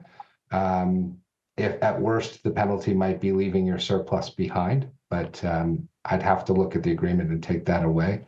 But I don't believe there's any, draconian penalties for leaving, but the expectation is municipalities that sign on would stay for 5 years. Thank you, Councillor Ices. Thank you, Worship. I guess my understanding when it comes to cost for insurance and risk is the more you pay, the less risk you may have. Is that something that we would be concerned about in this pool situation? And I'm thinking about highly catastrophic events. If we get something that's something we haven't seen before, is there a higher risk by going to this that we would run out of coverage? Well, we're still planning to purchase insurance above $500,000 to the same degree of limits that you currently would have, possibly more, because it will largely be driven by a larger pool group. So the individual catastrophic losses are already largely going to be managed by the insurance the same way you purchase it now. I think where the risk lies is what we call a frequency of losses, or a large number of losses. And to the degree that we were able to model the losses, and the actuaries did 100,000 theoretical years of pool operation, we're quite confident that by year 3, we have sufficient surplus to capture the worst possible modeled, like 1 in 100,000 year event by year 3. And I think that gives us great comfort that we've essentially set aside enough surplus to cover the absolute worst event. From an insurance standpoint, the insurers will still be covering the very, very large individual losses, things like massive fires or tornado events. That kind of thing would largely be borne by insurers the way they are now. So really trying to cover the smaller, predictable losses within the pool, and we're buffering for that by having significant surplus. Great. Thank you. Thank you, Councillor. Deputy Mayor. Thank you, Your Worship. Thank you, Worship. The one thing I like about this is we just came out of a budget meeting, right? Like we've been, even tonight it's going to be on the agenda. So the idea of looking forward and saving 25% in the next 5 years with the rising cost of insurance, like this year alone, we're having double digit for the average person. If we can knock that off the budget for the town itself and insulate the community, give them that extra edge, move it to where it could be used or utilized in a better manner for its services or the like. I think this is a phenomenal idea. And it pays back to the community. It pays back to the resident through the services, as opposed to a third party that might be somewhere in Manhattan, for example, with the insurance. I fully support this. Thank you. Councillor Zanella? Thank you, Madam Mayor. I like to echo the comments of Deputy Mayor. And I also just have one question. Could you give me an example of how you might not meet the criteria? How a municipality looking to join later might not meet the criteria? Well, it says in the thing, members may not, even for the launch, not all municipalities, members may not meet the criteria for joining. Only after launch would that be an issue. All the municipalities we're coming and speaking to have already been vetted through a very extensive feasibility study process. So it would really only be after the fact, and those criteria would be set out by the advisory board. And so, for example, if Innisfil were to join the pool, they'd be part of the advisory board and part of setting what those criteria are. Oh, I see. I would think that just historically within pools and reciprocal insurance exchanges and other vehicles like this that are operational, typically those things involve making sure that their loss history, like the kinds of loss frequency and the severity of their losses, are consistent with the members, so that you're not bringing on somebody who's, worse than the average member, so that you're not essentially funding their losses through your fees. That's one piece. You also want to make sure they have a similar risk profile, that they have invested in risk management the way the pool will have built out, and that they're set to receive, if you will, on standard operating procedures, et cetera, things that the municipalities will have implemented over time, currently already have in place, for example. So if a municipality who's a fundamentally different risk tried to join, let's say it was a municipality paved entirely in skateboard parks, probably a no.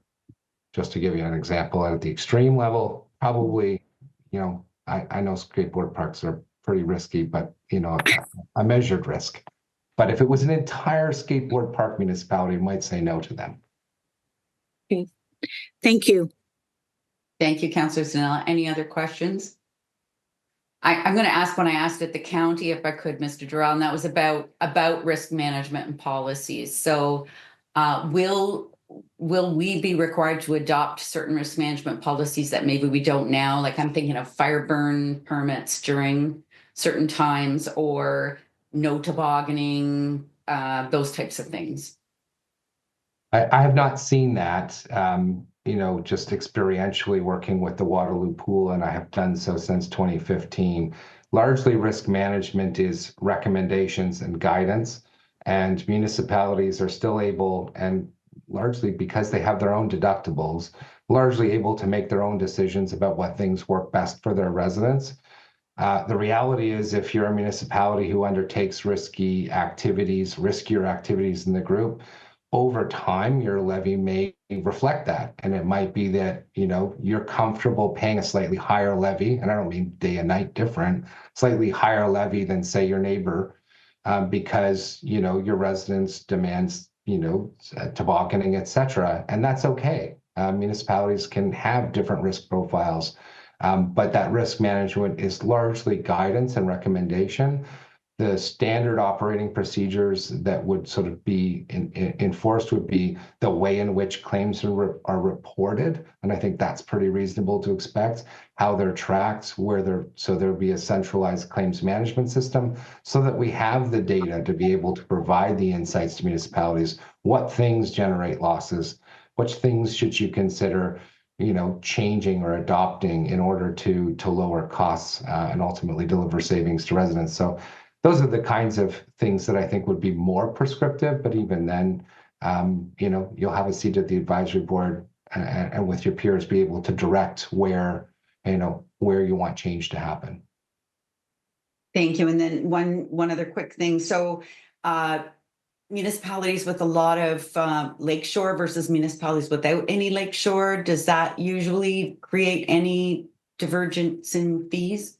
Well, yeah, I think what you'll find in the way we've structured the levies out of the gate is to use the municipality's expiring insurance premiums as a guide for setting levy allocation, on the basis that insurers currently are pricing for things like shoreline, et cetera. Municipalities aren't expected to be one price for all. Municipalities have different risks, different amounts of roads, different amounts of shoreline, different risks. And that's okay. The levy will be slightly different for the municipalities based on the risk exposure, just as they are today with insurance companies. So it will diverge, it'll stay different depending on, things like shoreline. But as it sits now going into the pool, we're taking expiring premiums as the guide for how those differences should be. And in the fullness of time, maybe they end up slowly converging because we find that shoreline doesn't matter that much. But we'll let that data present itself and bring it back to the advisory board, et cetera, as we go. I'm speaking like I'm already there, but I may or may not be. Thank you, Mr. Durrell. Councillor Drodge. Thank you, Your Worship. Questions around if the municipality had an ongoing claim before signing up, what would happen with those claims? Those ongoing claims stay with the existing insurer. Those insurance policies, once the claim is started with an old insurer, they continue to carry on with the old insurer. Perfect. Thank you. No problem. Thank you. Any other questions for Mr. Durrell? And then we'll have the opportunity to discuss it again under C1. Councillor Constantine. I guess he just answered my question because I was going to ask, how does the pool determines premiums and contribution from municipals? I think he just answered it. Yeah. Thank you. Thanks very much. So any other questions? Thank you again, Mr. Durrell, for sticking with us here this evening. And a mover and a seconder, please, for the recommendation to receive the presentation, moved by Councillor Waters and seconded by Councillor Ices. All those in favor?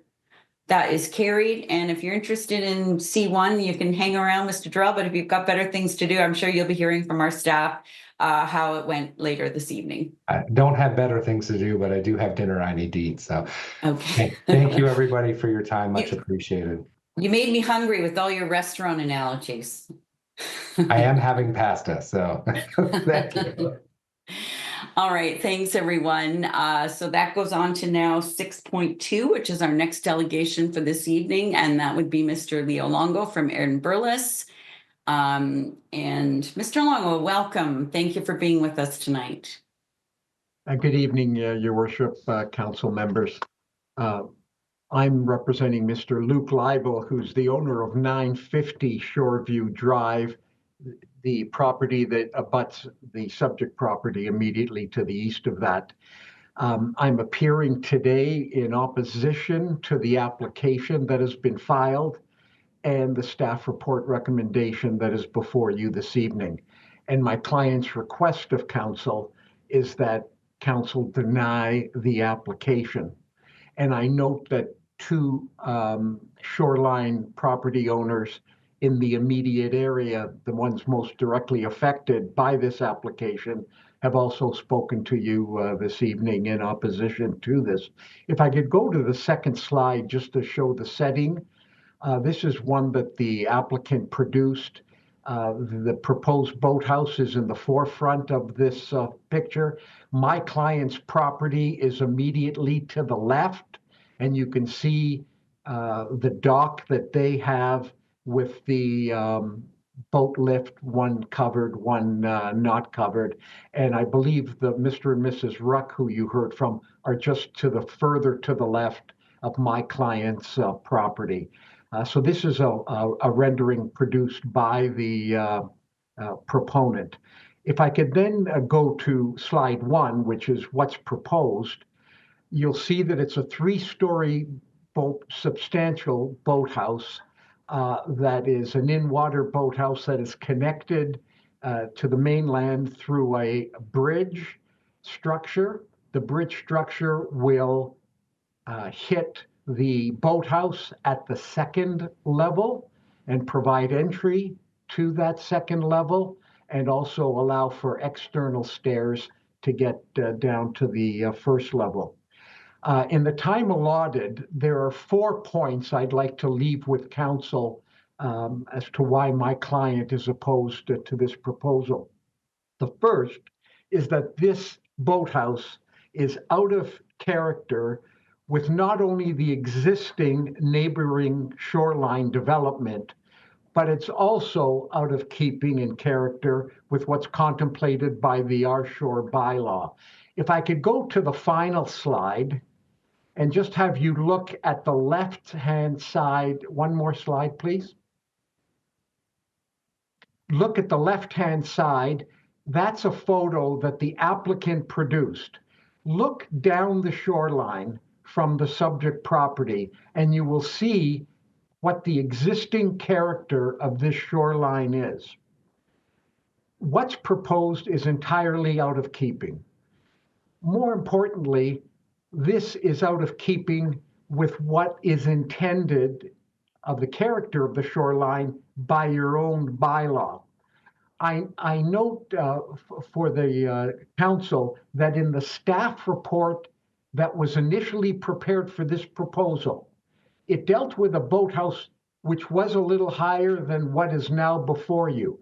But I'm quoting from the staff report itself as to the intent of our shore bylaw. It said, staff in general have concerns about the precedent that could be established for large boathouses for which the CPPS bylaw was intended to curtail. So large boathouses are intended to be curtailed by your proposal, by your bylaw. This proposal blows past it. If I could go to slide 3, the one prior to this, you will see the differences in height and width that this proposal exceeds the bylaw. Could we turn to the slide 3, please? Thank you.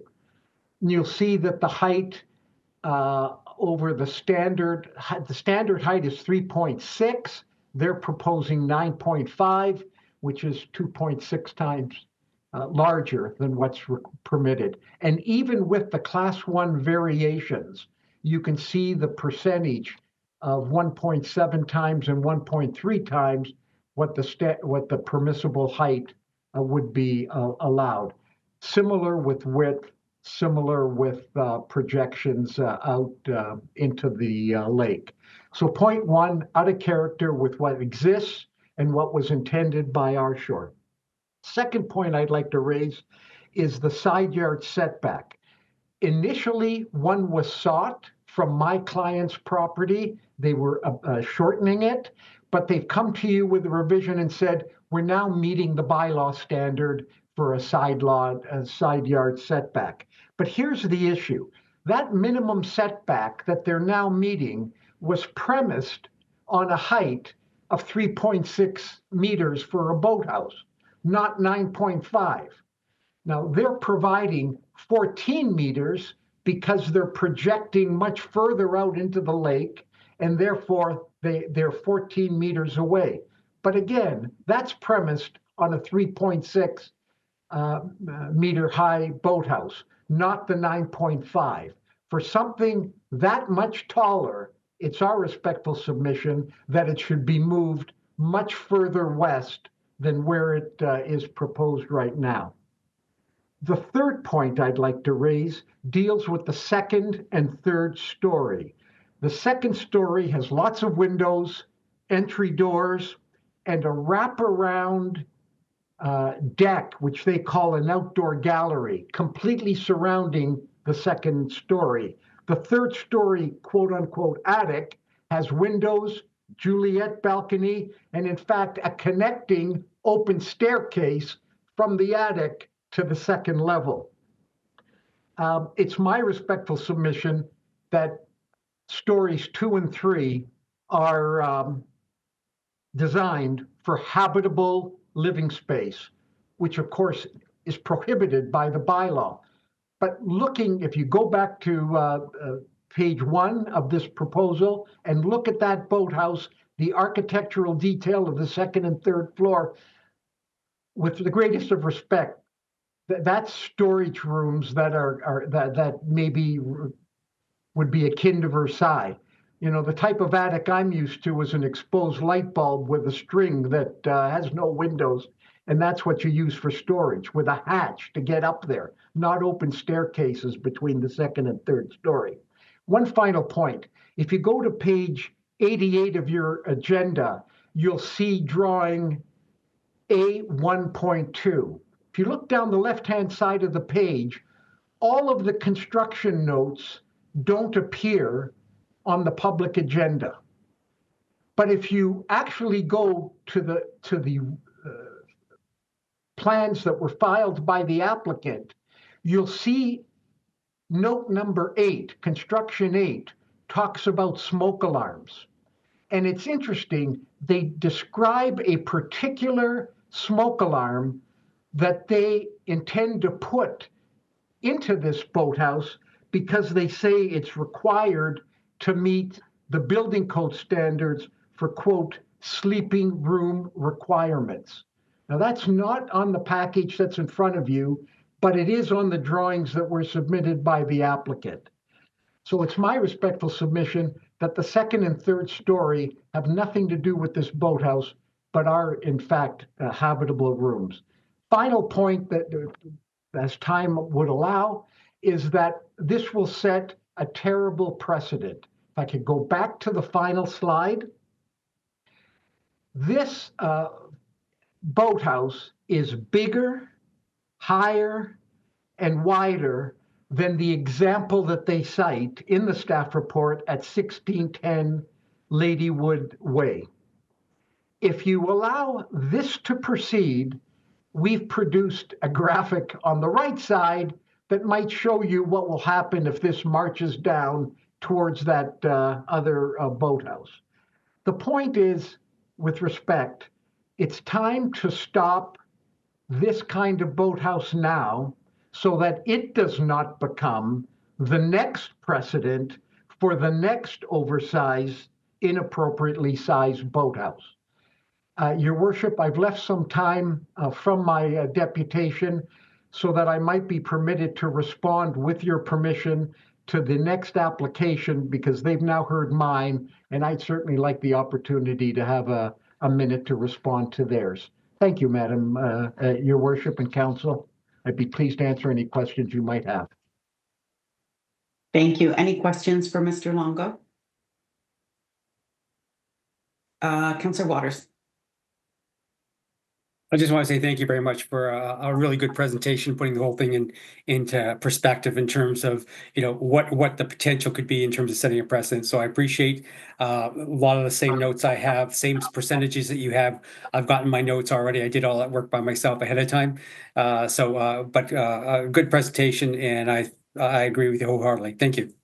Thank you, sir. Any other questions or comments? I have one, Mr. Longo, and it's a bit hypothetical, and I don't know if you're going to be able to answer it for your clients, but should the town of Innisfil, should council choose not to support the staff recommendation C1 here tonight, and there's no doubt in my mind, with heels dug in as they are on this particular item, that then there would be an appeal. Would it be your client's expectation that council would provide dollars and professional advice and lawyers to defend their position? What I could say is that my hope would be that council would be there to support their bylaw, which is still, 6 years old, 7 years old, and support the concepts that were enshrined in that document. But I should note that if this is appealed pursuant to the OLT Act, neighbors like my client would have the ability to seek party status at that appeal filed by this applicant. And I would fully expect, even should the municipality not be there, I would hope they would be, that my client would be seeking standing in front of the tribunal to participate in any appeal that this applicant may file. Thank you. Councillor Constantine? Thank you. And thank you, Your Worship. My question is, will the expansion restrict public access to the waterfront or impact neighboring properties? Would expansion of... Would the expansion that you're asking for, will it restrict public access to the waterfront or impact neighboring properties? Well, I'm not asking for any expansion. The applicant is. No, I'm saying... I think, can I help, Grace? So I think she's saying if the boathouse is built, will it impact neighboring properties? Yeah, thank you. And I apologize. It's been a long day for me, and I apologize for being a little dense on that. Yes, if you could even look at the last screen, my client's ability to enjoy being out on the dock and being in their boat is clearly affecting their enjoyment of the waterfront. Look at the left picture on the left side. You see how modest all the development is. That's what this shoreline neighborhood has experienced to date. And people get along and it works well. Putting this 3-story boathouse is like sticking out like a sore thumb, counselor, and will detrimentally affect the property enjoyment of my client and those of the immediately abutting neighbors.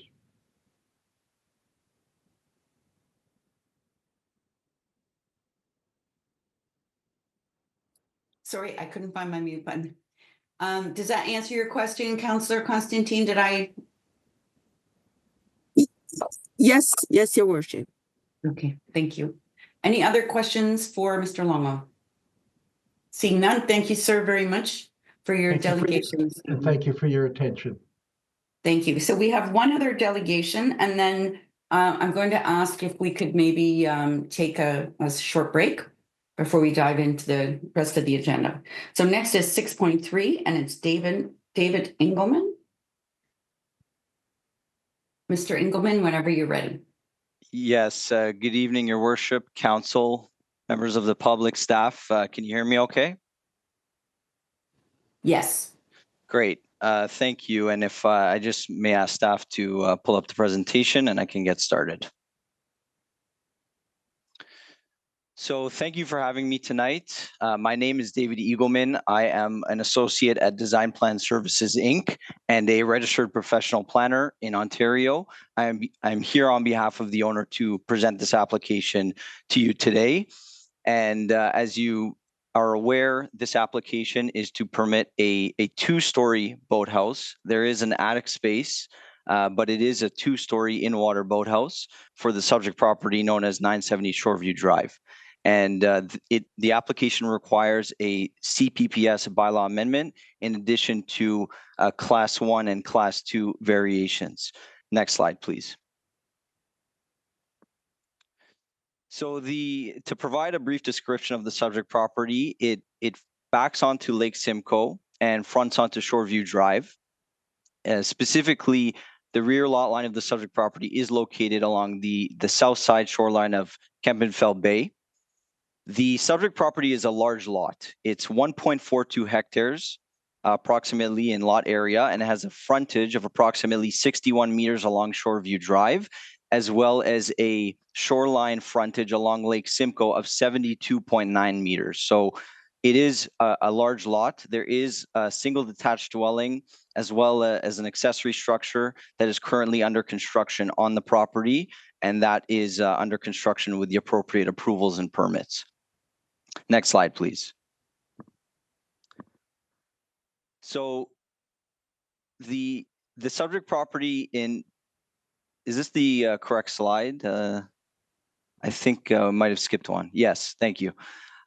So as shown on this slide, there are a number of residential properties along Lake Simcoe within this area, within this neighborhood, that have boathouses that are located either on Lake Simcoe itself or along the shoreline and are built into the shoreline. And there's a number of pictures shown in the immediate vicinity of the subject property that show these boathouses.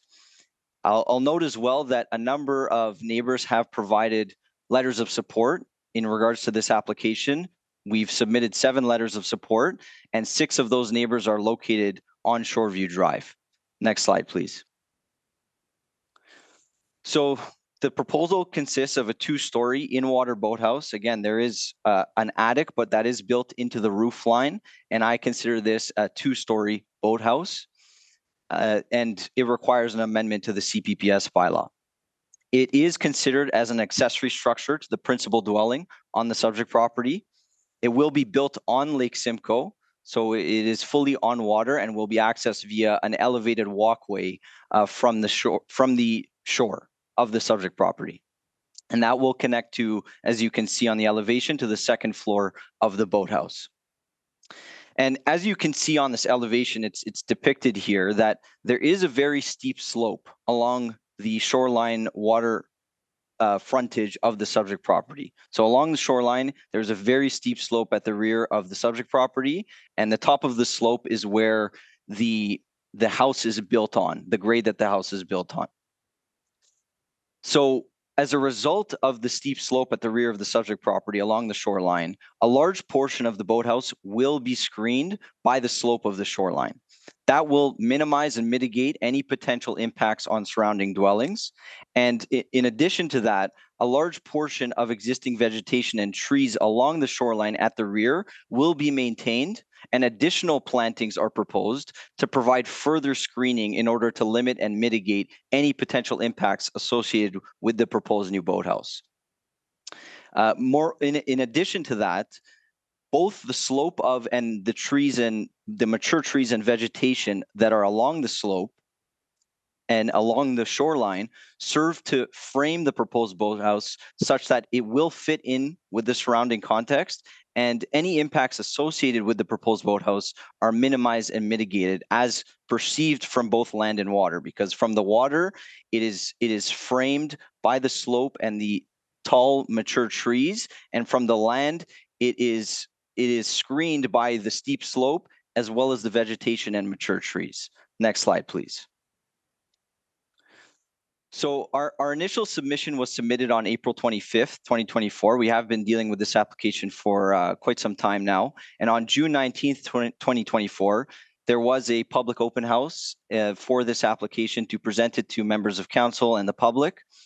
And since our initial submissions, we have had extensive discussions and a site visit with town planning staff.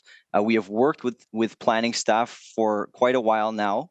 And as noted, with council may be aware, as noted within their staff report, they are recommending approval of this application, and staff do conclude that the proposed boathouse and attached dock meet the criteria for variations from the CPPS bylaw standards as per section 1.9 of the CPPS bylaw. Staff's conclusion is consistent with my opinion as per the submitted planning justification report and the planning justification report addendum that I've previously prepared for this application and have submitted. And I'll note that this is the north elevation and the south elevation. So this is the front and rear of the boathouse. Next slide, please.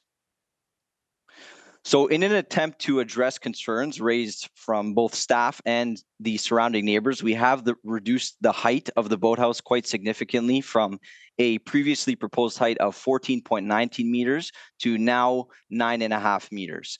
And this is a comparison of the previously proposed boathouse height on the left side of the screen and the latest revised proposal on the right-hand side of the screen. But I'll note that this is not scaled entirely accurately, so it's not a perfect apples to apples comparison. I think in reality, the revised proposal actually would be perceived even lower than as it shows in this graphic. Next slide, please. We have also shifted, and we did have a meeting with the adjacent neighbor to the east, the client of Mr. Longo. We did discuss potential revisions in an attempt to satisfy their concerns. And from my understanding through that meeting, the biggest concerns were the height and the east side yard setback being the distance to their property line. Both of those items were revised. So we reduced the height, as I mentioned. We also we increased the east side yard setback to 14.48 meters, which is now compliant with the CPPS bylaw standard. And it was previously proposed at 10.34 meters. I'll note as well that the 14.48 meter setback is a pinch point along the east side wall. As you can see, the boathouse is not perfectly aligned with the east side property line. So the setback actually increases as the boathouse projects further into the lake. Next slide, please. So I'll just briefly go over, I don't think this is very relevant to the application, but just to briefly explain the planning framework. So I did provide an initial planning justification report with this application submission, as well as a planning justification report addendum providing further justification for the proposal. And my opinion is ultimately that this proposal will mitigate potential offsite impacts, is consistent with and conforms to the applicable provincial, regional, and municipal policies, and will maintain the general purpose and intent of the CPPS bylaw as consistent with the staff's opinion on this application. So to provide a very brief overview of the planning context, the subject property within the County of Simcoe official plan is designated as rural, and within the Town of Innisfil official plan, it is designated as shoreline residential area. And both designations permit residential uses as well as accessory uses, such as boathouses. So these are permitted uses based on the county and town official plan. I'll note as well, just before I move on from here, that we have discussed this proposal with the LSRCA. They have raised no concerns or objections, and they've confirmed that they are in support of the proposal in principle. And we have also submitted a permit application that is within their review process. So that, should council choose to approve the application today, the permit process will be further advanced following any approval from council. Next slide, please.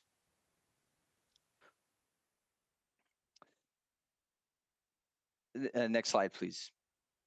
Thank you. So the subject property is within the Our Shore CPPS bylaw regulated area. And we do require amendments to the bylaw for certain provisions, as well as Class 1 and Class 2 variations for certain other provisions. The boathouse itself is also a Class 1 variation that is subject to council approval. Next slide, please. So this slide just is a chart that we prepared showing the variations to the CPPS bylaw. All of the items in red are the variations, but some of those items are subject to the amendments. Some of them are subject to the Class 1 variations, and some are subject to Class 2 variations. I won't go through all of them for the sake of time. Next slide, please. So, as detailed within the submitted justification report and the planning justification report and planning justification report addendum, as well as what has been provided by staff within their submitted staff report for this application, extensive justification for the proposed boathouse and attached dock, as well as all associated variations to the CPPS bylaw have been provided at this point. Considering the proposed boathouse is located on Lake Simcoe and is accessed via an elevated walkway, potential impacts to the shoreline, as well as existing vegetation and trees, are minimized. So this boathouse will allow, because it's built on Lake Simcoe, will allow for a majority of the shoreline to remain in its natural state and will minimize any shoreline alterations, as well as vegetation and tree removals. Moreover, because of the location of the boathouse being shifted more towards one side, it does maintain a larger portion and a significant portion of the shoreline within its natural state and unobstructed. So it maintains more of the shoreline as if it were in its condition before the boathouse was constructed.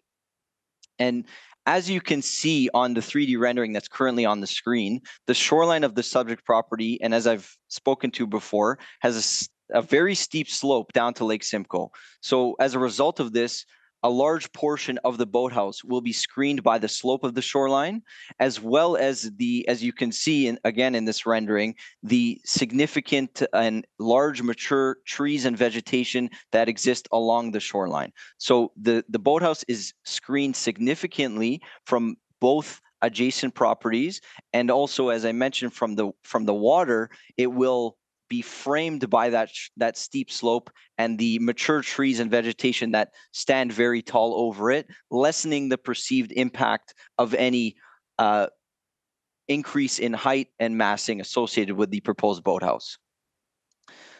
The variations, as I detailed in my justification addendum and my original planning justification report, are justified. They are minor. They meet the approval consideration criteria in the CPPS bylaw under section 1.8 and 1.9. And in terms of some of the comments Mr. Longo made, the staff did provide a comparison to one other boathouse that was approved by council recently. I actually worked on that boathouse myself, and I presented that application to council at 1610 Ladywood Way. That is very similar in size and massing compared to this boathouse, and was actually built on a smaller lot. So this lot is larger than 1610 Ladywood Way, and that boathouse is just down Kempenfelt Bay to the west.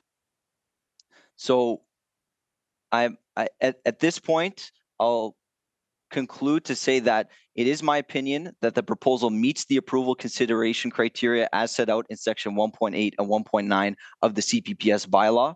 The boathouse is proportionately appropriate given the size of the lot, the large shoreline frontage, and the unique characteristics of the lot, such as the steep slope along the shoreline.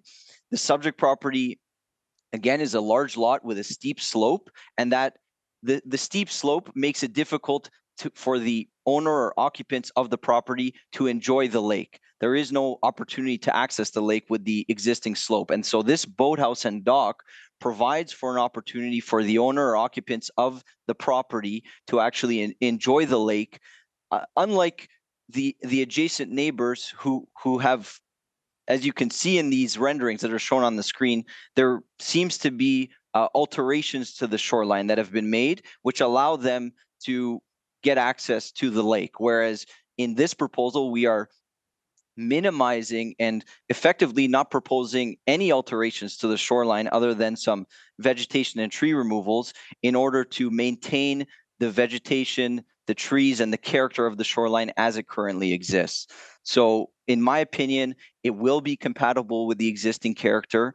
It will be compatible from both land and water. It takes into account the naturally occurring shoreline, is designed to be compatible with the surrounding context, and will overall have little to no impact further than what the CPPS bylaw already contemplates. And therefore, this proposal does represent good planning and meets the approval criteria in the CPPS bylaw. So I'm happy to answer any questions now, and I thank you for your time, Your Worship and Council.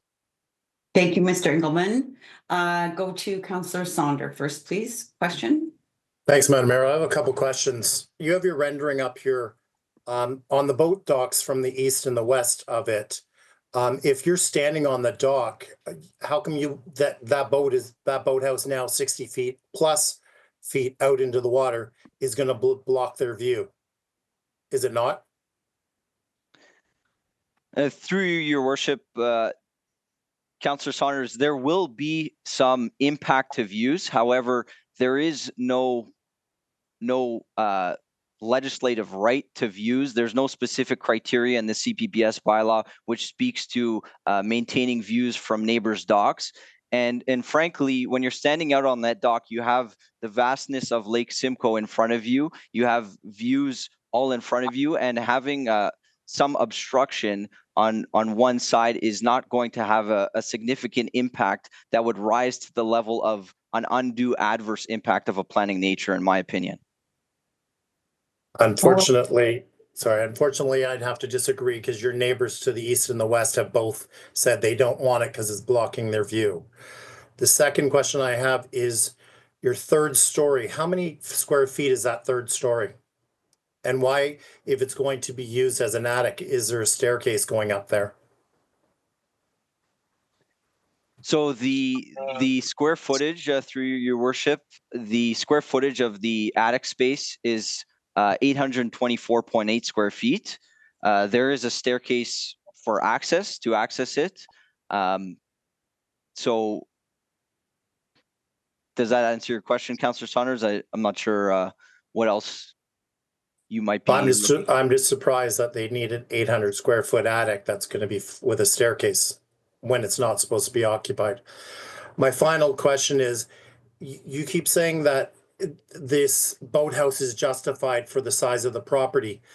Does that mean that Mr. and Mrs. Jones down the road that have a bigger property should we allow them to have a bigger boathouse? Through you, your worship, I would have to review the property. I would have to review the context of the proposal. I can't really speak to a theoretical proposal and boathouse on their property, but I'll note that, you know, it is my opinion that larger lots have the ability, consistent with staff's opinion as well, that larger lots have the ability to accommodate larger boathouses. And just to go back to your previous question, Councillor Saunders, although there is no habitable space in this boathouse, but as I mentioned in my presentation, this boathouse and the attached dock does act as amenity space, and there is nothing in the CPPS bylaw that prohibits this to be used as amenity space for the owners and occupants. And as I mentioned, there's no other way to access the lake on the property right now with this steep slope of the shoreline. So this is amenity space for the owners in addition to boat parking facilities and storage space. Thank you. Deputy Mayor Fowler? Thank you, Your Worship. I'm going to speak more than ask, if that's okay in this regard. I'm going over the minutes of the agenda, and I'm noticing things. And I did my own math, just as Councillor Waters did, and just as the previous delegate did. And the comment I have is in regards to the amendment. We're talking, when we normally put an amendment through, we're looking to, you know, just get a few extra feet just to make it livable or reasonable or what the case may be. But if you go through, we're looking at a laundry list of amendments. The length of the boathouse, 50% more than the bylaw. The dock area, 93% more than the bylaw. The maximum lot coverage of accessible structures, 286% above the bylaw. The maximum height, 75% above the bylaw. The width, 29% above the bylaw. Projection in the water, another 23% above the bylaw. We're not talking just a nudge Deputy here. Mayor, I have to interrupt. So if you've got a question for Mr. Engelman, great. If not, Yeah. we're going to have a debate when we get to that staff report, right? So if you need to ask him a question and get his opinion on something, his professional opinion, then absolutely ask that. If not, I'm sure someone's going to pull C2 and we're going to have a debate at that time amongst ourselves. Okay. The reason I'm laying out this information is because I'm asking, do you not see this pushback from the council coming forth with such, like, this is well beyond? Did you not see that the council would not just blindly accept this? Like, where was the thought process for the owners to say that we are going to extend to this degree? Like, even though they spoke to town, was this not presented to them that there's so many amendments here? This is going to cause problems for them. Was this not brought to them? Through you, your worship. So we did have, again, we went to a public meeting. Prior to that, there was a pre-consultation with town staff. We had extensive discussions with town staff. We met with the neighbor. We had a discussion with them. We heard comments from neighbors as well at the previous public meeting, and we made revisions to the proposal as well. And at this point, we are of the opinion, I am of the opinion, staff are of the opinion, that the proposed variations to the CPPS bylaw are appropriate for the lot, are appropriate for the context of the area, fit with the character of the area, and are ultimately meet the criteria for approval consideration under the CPPS bylaw.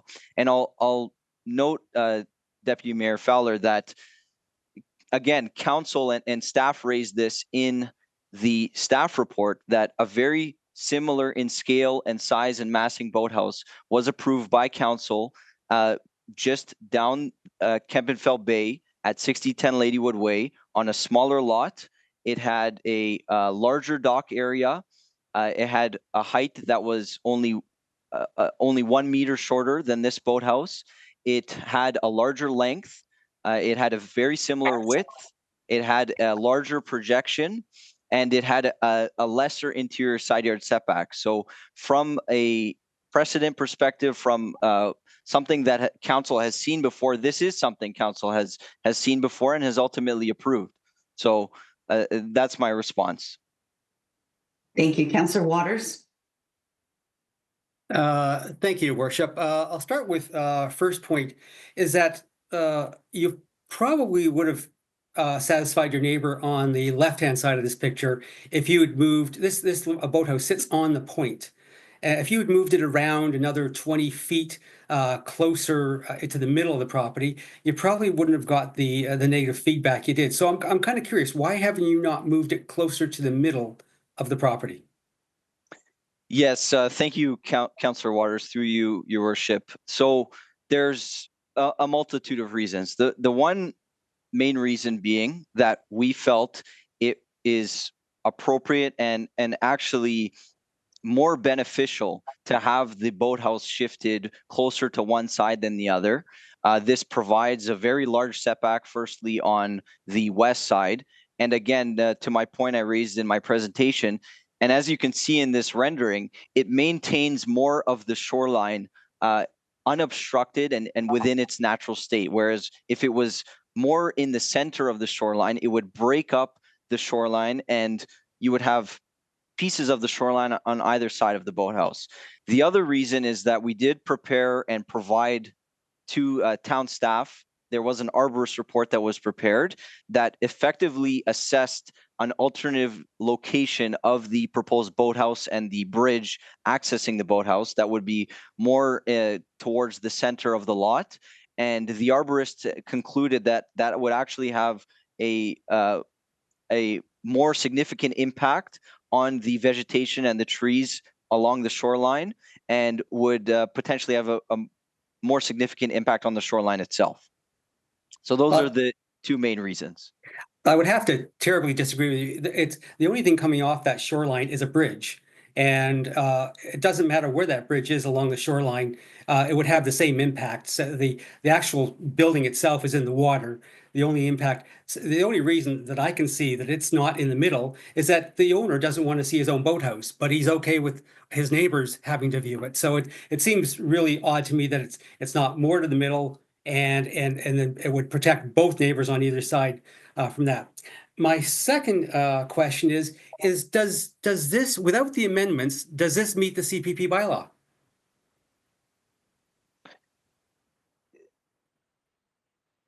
Through Your Worship, Councillor Waters, can you just clarify your question? I'm not. Well, what I'm asking is that without your amendments, your requested amendments, does it meet the CPPS bylaw? So if this was a boathouse without the amendments we're seeking? Yes, I'm just saying this boathouse, without its amendments, would it meet the CPPS bylaw? Because obviously you're asking for amendments because it doesn't meet the current class 1 categorization of the boathouse.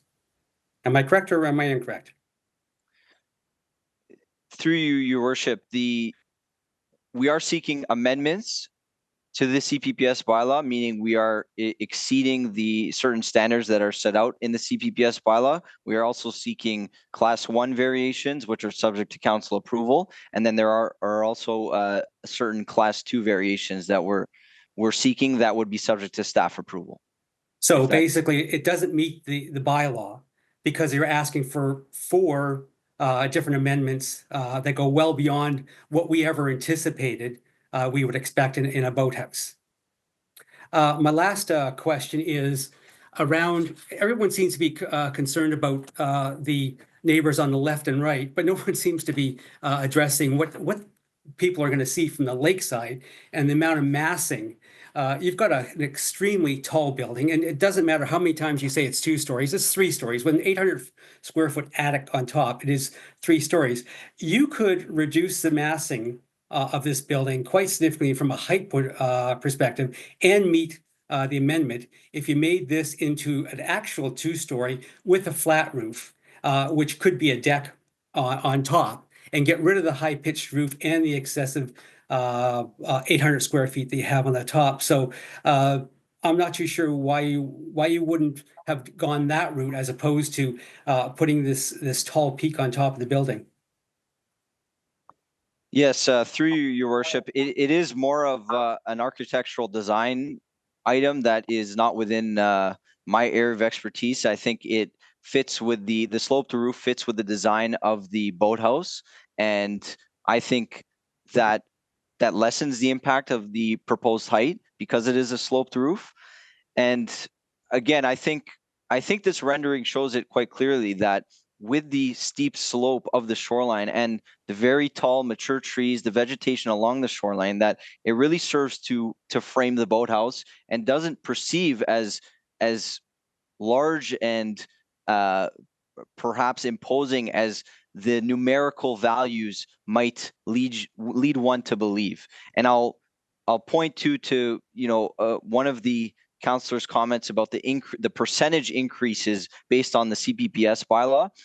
The simple percentage increases are not what one can consider when evaluating a proposal. You have to look at the context. You have to look at the various factors that relate to the boathouse. And again, in the context of this subject property, in the context of the vegetation, the trees, the steep slope, this boathouse, in my opinion, fits within its context and fits within the character of the area.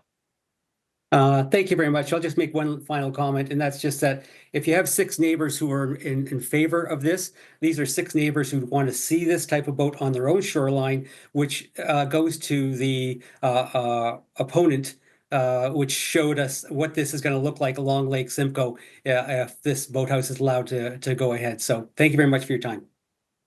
Thank you, councillors. Thank you, Councillor Zanella.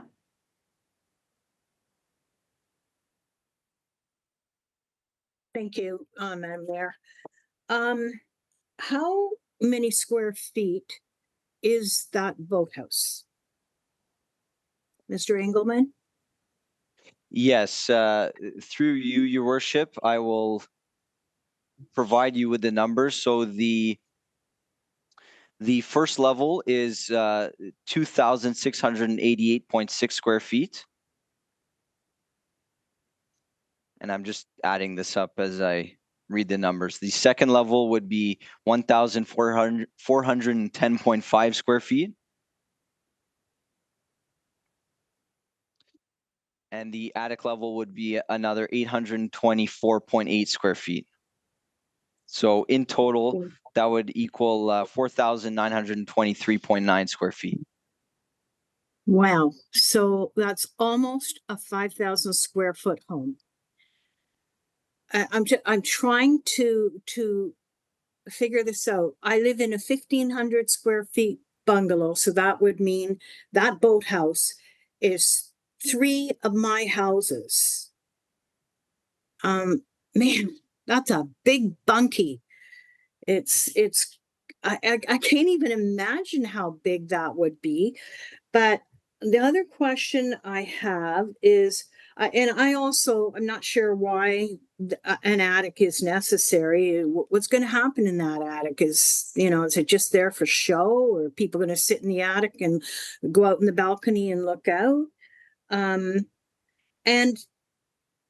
can they not? You said they can't enjoy. Can they not enjoy the lake with just the original boathouse?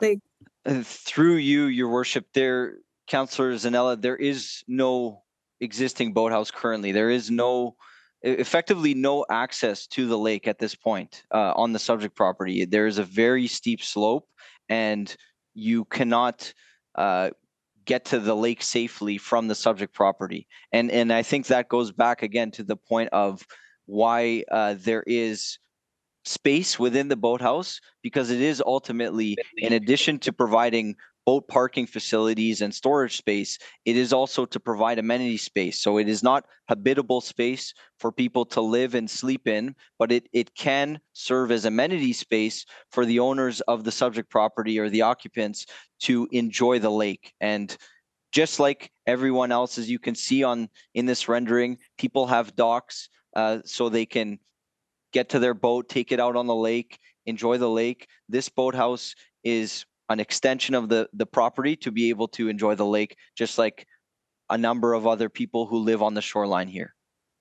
but sir, if you had the original without all the amendments, you would still be able to have the boathouse, right? You'd still be able to access it. Are you saying that the only way you can possibly access the boathouse was to make it a 5,000 square foot boathouse? with the length and width that, you know, what the original plan was. Without the amendments, you can't build the boathouse like that? I think I understand your question, Councillor Zanella, through you, Your Worship. I think I misunderstood it before. I think what you're suggesting is a boathouse that meets the CPPS standards. Yes. So yes, it would be possible to construct a boathouse that would meet the standards, but I don't know what that would look like. We would have to see. It would likely be much smaller in scale and size as compared to a lot of the other boathouses which currently exist on this shoreline and exist on other properties in the immediate vicinity. And again, back to my point within the presentation, that because of the unique characteristics of the property, because of the large lot that it is, because of the steep slope, the vegetation, the mature trees, the very tall trees, this boathouse can fit within its context, and it ultimately, in my opinion, is appropriate for its context. So it might be possible to design a boathouse that meets the requirements, but in my opinion, the boathouse that has been designed still meets the approval consideration criteria that council is to consider within the CPPS bylaw for applications such as this one that is in front of you. So, Mr. Engelman, you said before that it doesn't affect the neighbor's view. And so I can see if I'm sitting on the bottom of that deck over there to the left, I can still see the water. But when there's 4 garages there, or four slips for the boats, those boats are only in there in the winter time. So in the rest of the season, those boats are sitting outside of those doors. So I gotta say that is impending the view, because if I was sitting there and those boats were sitting out, I'd be looking at 4 boats. It's not so bad when you're looking at it when there's no boats there, but when the boats are out, and most of the time when I'm going to be sitting out on the bottom of the deck, it's going to be in the summertime and the boats are going to be outside. Through you, Your Worship, I'll just clarify that one of the overhead doors on the boathouse is actually just to provide access into the boathouse and to access any items that are stored within the boathouse. So there really are only 3 boat slips, and I don't, in my experience, I've seen people use boathouses in the summer as well, where they'll still store the boathouse inside after they're done using it. And even if they were to be stored outside, it would be a similar condition to what the adjacent neighbor have, where specifically on the east side, where there are boats stored outside.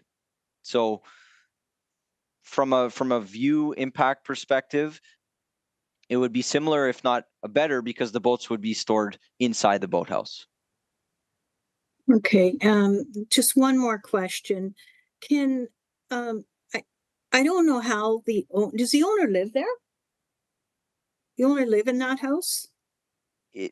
Through you, Your Worship, it is currently under construction, so no one lives in there right now. I don't know the details of the owner's intention of living there full time or what, but I believe that is the case. I can't speak to that with any certainty. So when I'm looking at that picture, I don't even know, you'd have to put security cameras in your boathouse, because I wouldn't even be able to see my boathouse from there with all the trees and stuff. It's not even visible. So not sure that's a great idea. But anyways, thank you. Thank you, Your Worship. Councillor Richardson, please. Yeah, just a quick question. You keep saying that it's going to be an amenity space, but there's no water or gas or bathroom. So what amenities do you mean that you're going to have in that space? There will be amenity, as in it's space for people to sit, enjoy the lake, and just use as amenity space to enjoy the lake. Other than that, I'm not inferring anything else. Okay, thank you. Drach. Thank you, Your Worship. So I just caught that a couple of minutes ago. So the current home is under construction. Is that correct? Correct.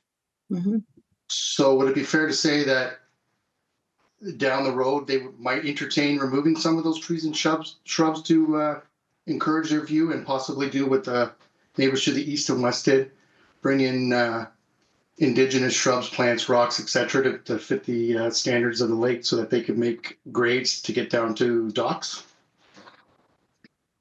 Through you, Your Worship, thank you, Councillor George, for that question. I think we can't make any assumptions. We're dealing with the application that is in front of us, and staff actually did speak to this within their report, to note that any future tree or vegetation removals will require permission from the town through a permit application. So that couldn't be done without that being reviewed and permitted by town staff.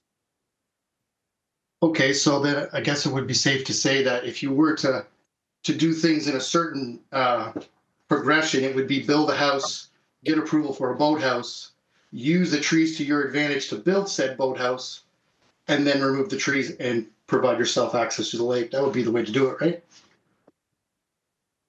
Well, through you, Your Worship, again, Councillor George, I think, we can't make assumptions on what will potentially be done here. We're dealing with the application that's in front of us today.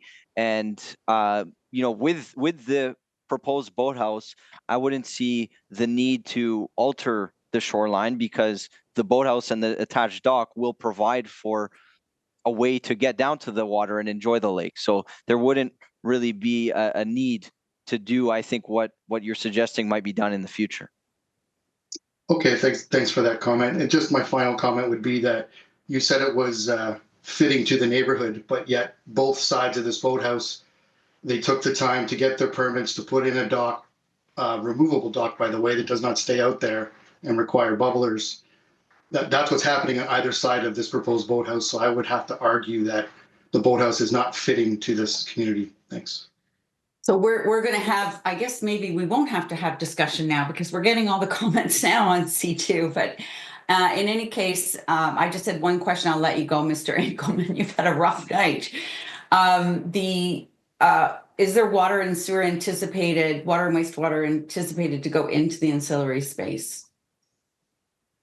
Through you, Your Worship, there is no sanitary connections. There is water just to provide for a hose, I believe, to clean the boats, but that is it. There is no sanitary.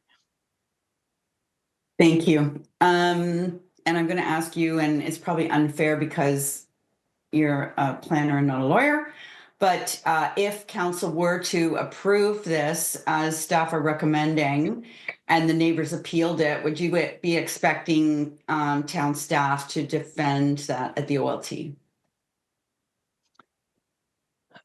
Through you, Your Worship, it is a difficult question for me to answer. I wouldn't want to make a conjecture or an expectation, but staff did provide an approval recommendation, are in support of the application.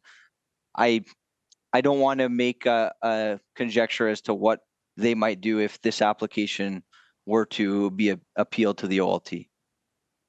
That's fair.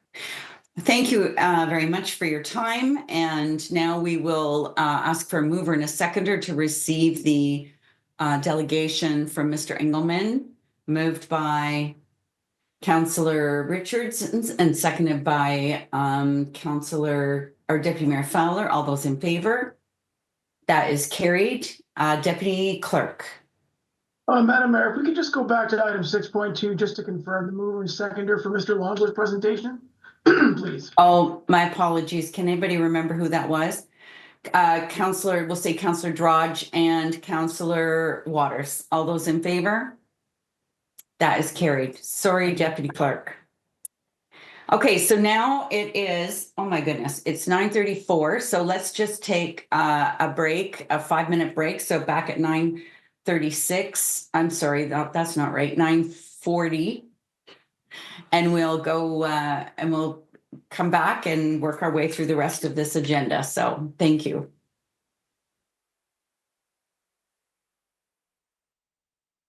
Okay, it's 9:40. We're just waiting on one other person to put their camera on, so we have quorum.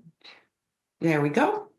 Wonderful. Welcome back. So this takes us to item 7 on our council agenda tonight. But first, because we know we're going to be going over our time to extend, we need a motion to extend the council meeting to 10:30, as I don't think we have a chance of getting through this in 20 minutes. That's moved by Councillor Drodge and seconded by Councillor Zanella. All those in favor? That is carried. So item number 7, any associations, anything anyone needs to report out on? Deputy Mayor Fowler? Thank you, Worship. I'll make this brief. We had a heritage meeting last week, and in the upcoming month we have the 2025 Heritage Week, where we will be making a presentation to council. During that council presentation, we're looking to announce the Heritage Property Award winners and invite them to the meeting to receive their awards. As well, we're looking at highlighting an article about the 50th anniversary of the Ontario Heritage Act, established in 1975. Thank you. Thank you. Councillor Richardson. Yes, we had a library board meeting on Monday, and it was really interesting. We got to hear about local history and our stories, and that little room that's off to the side of the library when you walk into the Lakeshore branch, and all the really cool things that you can learn about from there. So if you get a chance to pop in, and you can learn some really great history about Innisfil. Wonderful. Anyone else have anything they'd like to add? I attended a South Simcoe Police Services Board meeting, and after about 36 years of service, Deputy Chief Sutton will be retiring at the end of March. She'll be greatly missed. We're engaging in a full-scale search for a new deputy chief. And we also reelected Chris Garapi as chair of the Police Services Board for the next year. For Simcoe County, the Age Friendly Champion event happened last night. And while there was nobody from Innisfil who was there, there's a longtime Innisfil resident, Frida Baldwin, who now lives in Midland, who was there, who received the one of the senior championship awards. And she single-handedly was responsible for the Cookstown Thornton Rail Trail that we have in our community, and she was recognized for 35 years of trail advocacy and taking so many seniors out on trails as a hike leader and a president of the Gananoque hiking trail. So I was really glad to see her get that award. And I went to the base Borden yesterday on behalf of Warden Clark to bring greetings from Simcoe County for the Barrie Air Show that's be happening in the beginning of June. Simcoe County is an important partner in that air show, as all of the snowbirds and equipment take off from the Lake Simcoe Regional Airport, which is owned by the county. And so we are a partner in that. And finally, there is an application out now for tourism grants for the county that is due on February the 14th. And I'll make sure that I circulate that to everyone, and we circulate it through comms so any local tourism organizations have a chance to apply. I think it's a maximum of $10,000, but there's 400,000 to be had. So there's some opportunity there for some of our local tourism event organizers. And that's all I had. So we'll go on to item 8, which is the consent list. And we'll go through the items on the consent list. Item A1, special council meeting minutes dated January the 15th. Please feel free to poll if you have a question, or poll to go to committee of the whole. A2, our council meeting minutes dated January the 15th. In that council meeting minutes is a recommendation for the preparation of a 2025 and 2026 operating and capital budget that was left for 14 days looking for amendments. No amendments have been received. So tomorrow there will be correspondence going out saying that the budget hasn't been approved. B1 is the Innisfil Accessibility Advisory Committee meeting minutes. B2 is the Innisfil Heritage Advisory Committee meeting minutes. C1 is the County of Simcoe Municipal Insurance Pool. Insurance pool. Councillor Waters. Can I pull? I just have a few questions. Sure. C2, 970 Shoreview Drive bylaw amendment. No one wants to pull that, I'm sure. Councillor Saunders. Can you pull that for me, please? Will do. C3, various speed limit changes. Most of them on in and around the Lefroy area. C4 was the Holy Cross School pedestrian crossing signalization, proposed budget adjustments. Seeing none. C5, a deeming bylaw application for Kimberly Street. D1, planning and capital projects update. I just had one question, and I didn't write my notes good enough to remember what the question was, but I wrote down the pros and cons with going ahead. Oh, I know what now it was. So the OP review, what are the pros and cons of going ahead with that before OPA 7 or the county receiving any direction on OPA 7? Director Lee. Thank you. So there are obviously challenges with proceeding before a decision is made on OPA 7 at the county level. What the consultant and the town are trying to do is incorporate the provincial policy changes at this point in time, and through the process over the next year, if there is a decision, we've left room to essentially incorporate OPA 7 into the amendment that's going forward at this point in time.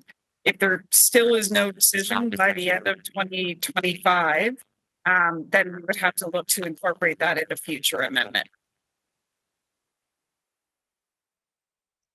Thank you, Director. D2, staff report on the Economic Development Annual Activity Review. Councillor Waters. Just a quick question. Could staff tell me of all the activities in terms of that they're doing, when you compare Innisfil Heights, let's say, against DMZ, where do they proportion the 16,000 jobs by 2050, in terms of where do they figure most of the jobs are going to be going between those two items that we have that they're pursuing? Ms. Thompson? Thank you. Through your worship. We will be undertaking further studies to understand what proportion of those jobs will be likely to be created through startups, through industrial, commercial attraction, etc. But I will note, because you've asked about Innisfil Heights, that we have received an estimate from Deloitte, our consultants, that approximately 16,000 jobs could be accommodated within the vacant and underutilized land in Innisfil Heights. Thank you. Thank you, Ms. Thompson, and great progress on all fronts there. So thank you for that work. All right, next we'll go to G. G1, oh, sorry, E, we had no bylaws and we have no correspondence for action. So I'll go to G, which is a proclamation for Black History Month in February 2025. We have Tuesday on February the 2nd. That is for homelessness and raising the roof. And G3, a proclamation about Congenital Heart Disease Awareness Day on Valentine's Day. H, we had Innisfil Community Foundation funding. A recommendation that funding goes solely to the Community Foundation from the golf tournament. And H2 was pickleball. And I believe Deputy Clerk was Mr. Jim Cola, who was attempting to get in to see us during the open forum and was unable, did provide us with comments. Is that the case, Deputy Clerk? Yes, Your Worship. He did email his comments to council. I could read them or I can forward them to council, whatever you find most appropriate. If it's short, maybe just give us the highlights if you could. I can't open my email right now with my screen open. So he's looking, he appreciates the opportunity to send them in. He is looking for a potential amendment to Deputy Mayor Fowler's recommendation to include other possible locations in Alcona. There are two major issues, either of which will exclude Jan's Boulevard as a permanent location for pickleball. He also, that the present short-term solution of using tennis courts for pickleball is totally unacceptable. Tennis nets are 2 to 4 inches taller than pickleball, and this is why there is no immediate or advanced player ever uses them now. He's suggesting that for a short-term solution, that you paint pickleball lines for a court on each side of a tennis court, thereby having a total of 4 pickleball courts on 2 existing tennis courts. There are affordable removable pickleball nets that can be moved in and out with ease. And your only expense would be painting the lines, purchasing the nets, and purchasing a box that the nets can be stored in when not in use. Thank you for that, Deputy Clerk, and we've all got that in our inbox. So now, Deputy Mayor Fowler. Your Worship, I'd like to pull it. I'd like to pull it for a friendly amendment, then, if we can do that. Absolutely. And next, and that's it. So next, the consent list recommendation. Mover and a seconder, please. Councillor Saunders and Councillor Richardson, all those in favor? That is carried. Now we'll move into resolve into committee of the whole, please. Mover and a seconder. Deputy Mayor Fowler and Councillor Zanella, all those in favor? That is carried. I'm going to go to our first item. Councillor Waters. Thank you, Worship. I've asked Councillor Richardson to second the motion, or the that I pulled it. Anyways, I don't have any changes to this.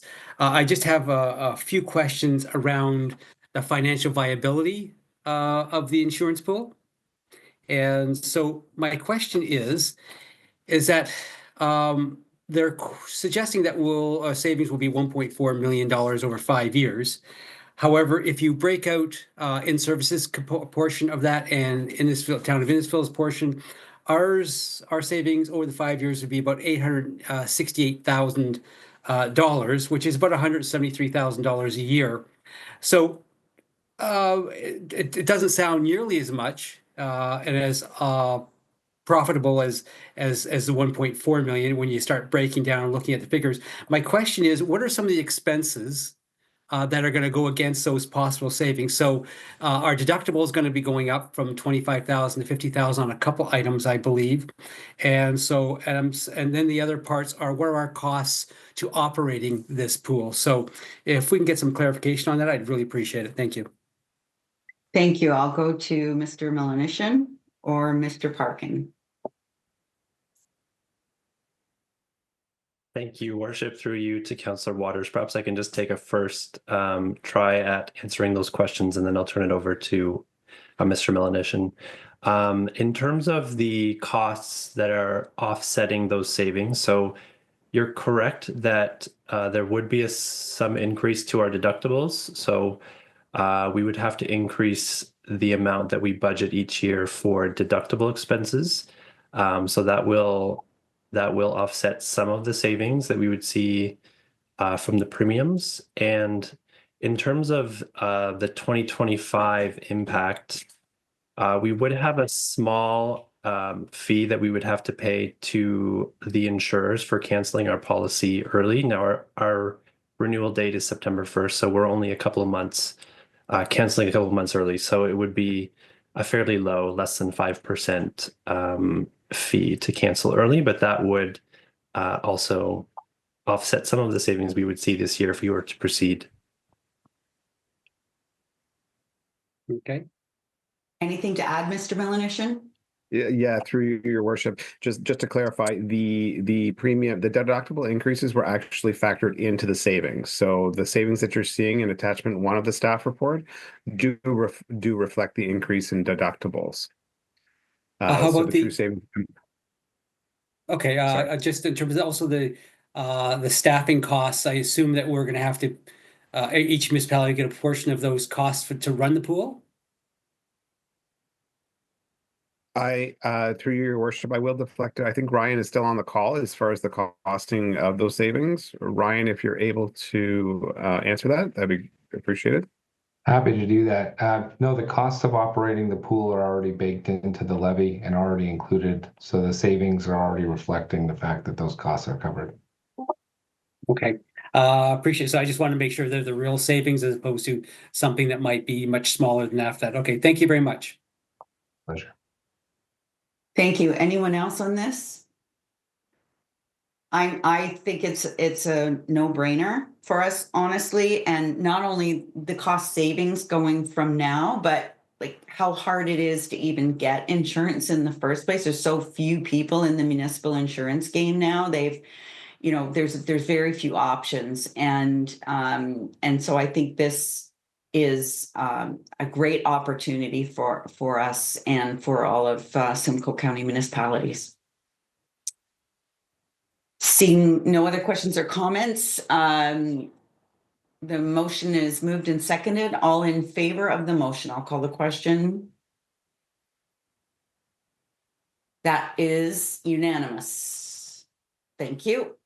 And the next item is C2, and that was Councillor Saunders. Thank you, Madam Mayor. Councillor Waters is going to second this for me. Well, I don't have any questions because they've already answered most of our other questions. I just have a couple things to say. I'm just kind of concerned. We were a new council when Lady Wood came up. And in hindsight, for myself, if I had done that Lady Wood now, I wouldn't have approved it at that. So if they keep trying to justify that against this new one, we gotta stop that. The lake is a privilege for everybody. It just seems that the boathouse owners, or sorry, some waterfront properties think that they should be able to build whatever they want. We have a CPPS, our shores bylaw, and it's in there for a reason, to keep these large boathouses off the lake. Now, there's nowhere in that CPPS where there is now a 7,000 square foot boathouse being proposed. It's just, I don't think, like I said before, that even though the size of the property justifies it, does the lake justify it? We keep saying our environment and stuff has to take care. We have to take care of our environment. The drilling alone into the lake bed, and with all the disruptions for the months and months that it's going to take to build this, I just think it's a no. And I don't think, and like I said before, even though the properties can hold it, like I said, is keeping up with the Joneses. If that property down the road has 200 square feet or 200 square feet of frontage, how can they have a 10,000 square foot? Because we gave a 7,000 or 5,000. So I'm going to have to say no to this. Thank you. Councillor Waters. Thank you, Worship. I can't agree more. Mr. Inglewood basically said that right now, without the amendments, it doesn't meet the CPPS bylaw. I was part of council when we passed the CPPS bylaw. And the reason we did this was to prevent this type of development on the waterfront. That's what we were told umpteen different times. It gives us the tools to, control this type of development. And here we are 5 years later, and we're still having the same discussion around these, massive requests for huge boathouses on the waterfront. The massing of that boathouse from the lake is huge. It's, it's the height that they talk to, that it's in the CPS bylaws is midpoint to the roof. So there's another 7 feet on top of that, the actual includes the entire height of that building. They don't need that entire roof structure. They don't need the attic on top of it. They could meet some of the CPS bylaws, the height bylaws, by putting a flat roof on top of that and reducing the massing that everyone is going to see from the waterfront. It's obviously they don't want to move it to the center because it's going to impede their own view where their lookout is. And so they're more concerned about their own view than impacting their neighbors. So it doesn't meet the current CPVS bylaws without 4 of the 6, which is absolutely huge. And I think, you know, the 6 people that voted that in favor of this are 6 people who are going to be coming with the 8, 9, and 10,000 square foot boathouses, and that shoreline is going to look exactly like that image portrayed to us down the road. Is going to be Muskoka on steroids. And so I can't support this. We have to put our foot down now. You know, I have told staff on numerous occasions that, you know, these are way too large. We need to stop this now. But they keep on saying it's okay to apply the amendments and say it's appropriate for the shoreline. It's not. Neighbors on both sides of that place have small docks, which is appropriate. And that amenity space is for large parties or to be made into a habitable space later on. There's no doubt about that. So they don't need that much accessory space, and I think they're just pushing the boundaries. And I think the planner, which is pushing this, won the first one, and now has us as a resume. Hey, I can get you 7,000 and 8,000 square foot boathouses now, and so I'm really disappointed that staff allowed this to happen. Thank you. Thank you, Councillor, but let's be respectful to people's professional opinions as well. Deputy Mayor? Thank you, Your Worship. I've already stated the number of percentages that this thing has gone beyond. Like, this is an ask and a flex of epic proportions. This is not working with the community. This is working to set the standard that they are, in my opinion, a powerhouse in the community. If you go beyond the size of the dimensions itself, we're talking bubblers. There's water and electrical being serviced into the community, and 800 square feet is not something you need for a couple Adirondack chairs and a small area to put a couple drinks or a barbecue. I'm sorry, that is clearly got plans in the future. It's and saying constantly, well, we've done it before is not applicable. I don't agree with it. I think that they're pushing way too hard.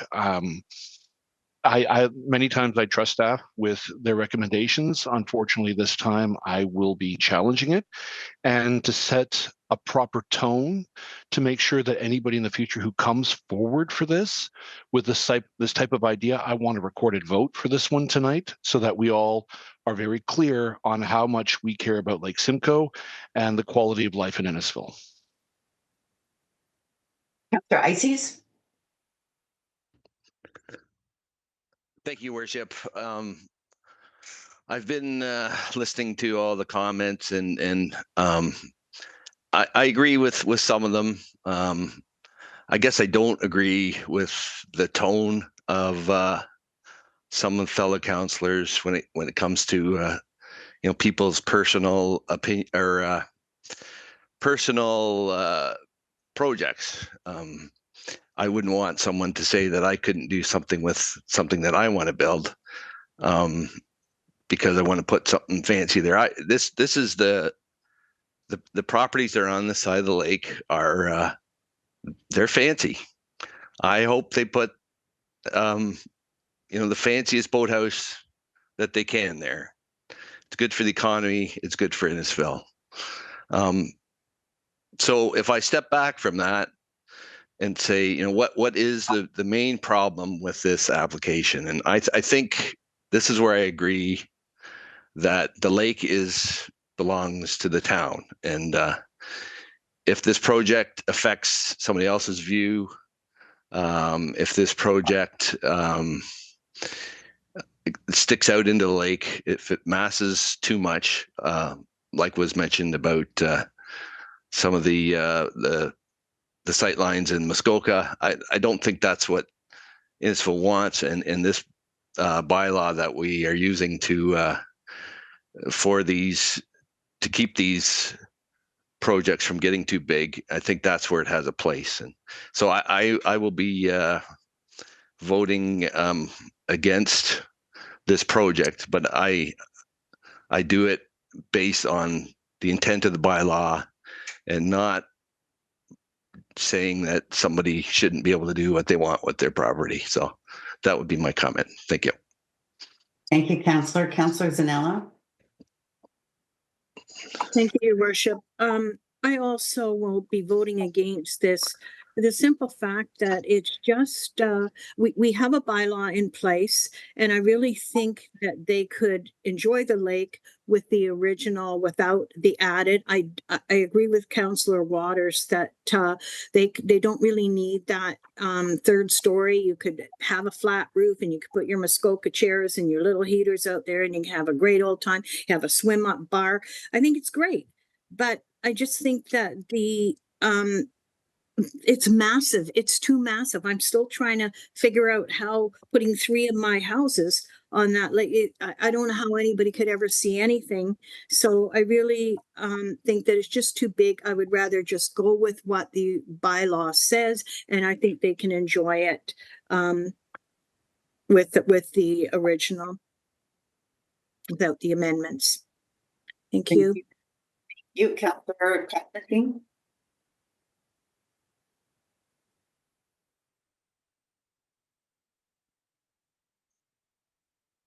Did you call me? Yes, sorry, didn't hear me, sorry. I couldn't hear you. Okay, so I wholeheartedly agree with Councillor Ice's assessment on this and this project. And my only reason that I will be voting against it is the environment. For me, I just look at it that people shouldn't be telling anybody what they want to build as long as they're building it within the bylaw.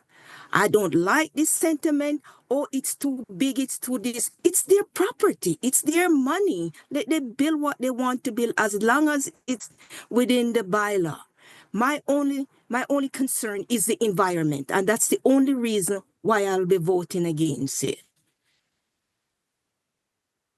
Thank you. I guess my audio dropped off there for a bit. I apologize. Councillor Zanella, did you have another comment, or is that your old hand?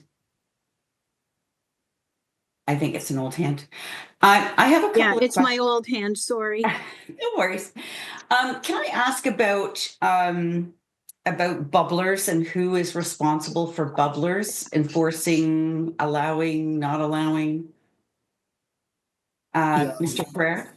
For you, Madam Mayor, so it's not regulated through the CPPS. My understanding is that maybe through the LSRCA permitting process, but it's not through the town planning department. Okay, and then my other question is, so the LSRCA approved this, they had no issues.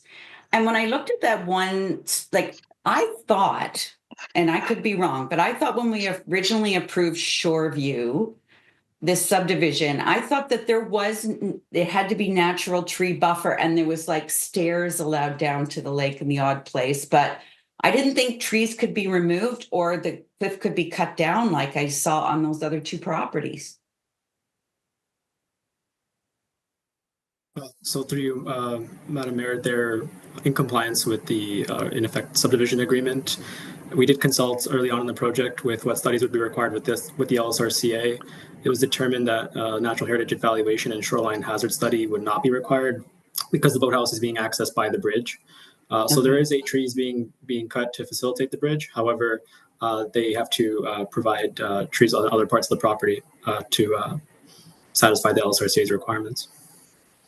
Understood. It just looked like and I would have to defer to Councillor Waters, but it looked like much less disturbance. I agree with the size thing. I totally agree with the size thing. I agree with the ancillary space thing, but I thought that the disturbance was so much less for the boathouse than it was for the property on either side that seemed to clear cut a lot of vegetation. But my comment is this: I'm also think it's too large. But I also think that this is just the beginning, and that if we vote against it tonight, considering the fact that our staff and the LSRCA are recommending in favor of it, that I would not be surprised at all if it went right to the Ontario Land Tribunal, because and the lawyers for the proponent will be calling on our staff, Mr. Carrera and our staff, as witnesses for their side. And that puts us in a position where we would have to go out and hire outside planning staff to go and help us, defend our case. So I'm happy to turn this down with the expectation that we do not spend tens of thousands of dollars hiring lawyers and hiring outside staff to defend the position. I'm happy to walk away, let the OLT, if it gets appealed, let the OLT make that decision. But it's not lost on me that we're sitting here tonight talking about homeless people and affordable housing that is underfunded, that we can't afford. And yet at the same time, the expectation that we're going to spend tens of thousands of tax dollars on a warring $1 billion boathouse. So that's where I draw my line. So I'm happy with the idea of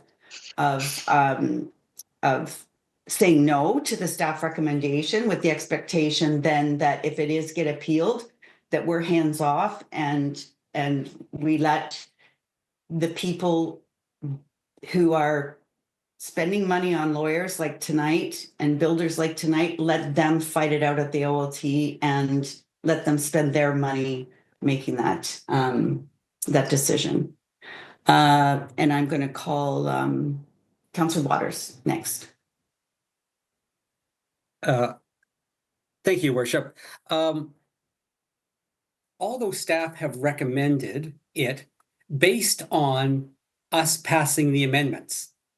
So realistically, my question is, is the recommendation real without us passing those amendments? We're saying no to all those amendments, where those amendments allow for the building to be as big as it is.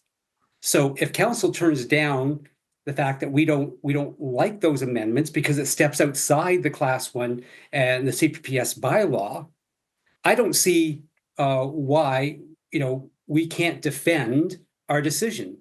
We're not only defending the staff decision to say yes, they're okay with it, but we've turned it down because it doesn't meet the bylaw, because the amendments that they're requesting. So I think we can support or find legal staff to help, because this is going to be a precedent.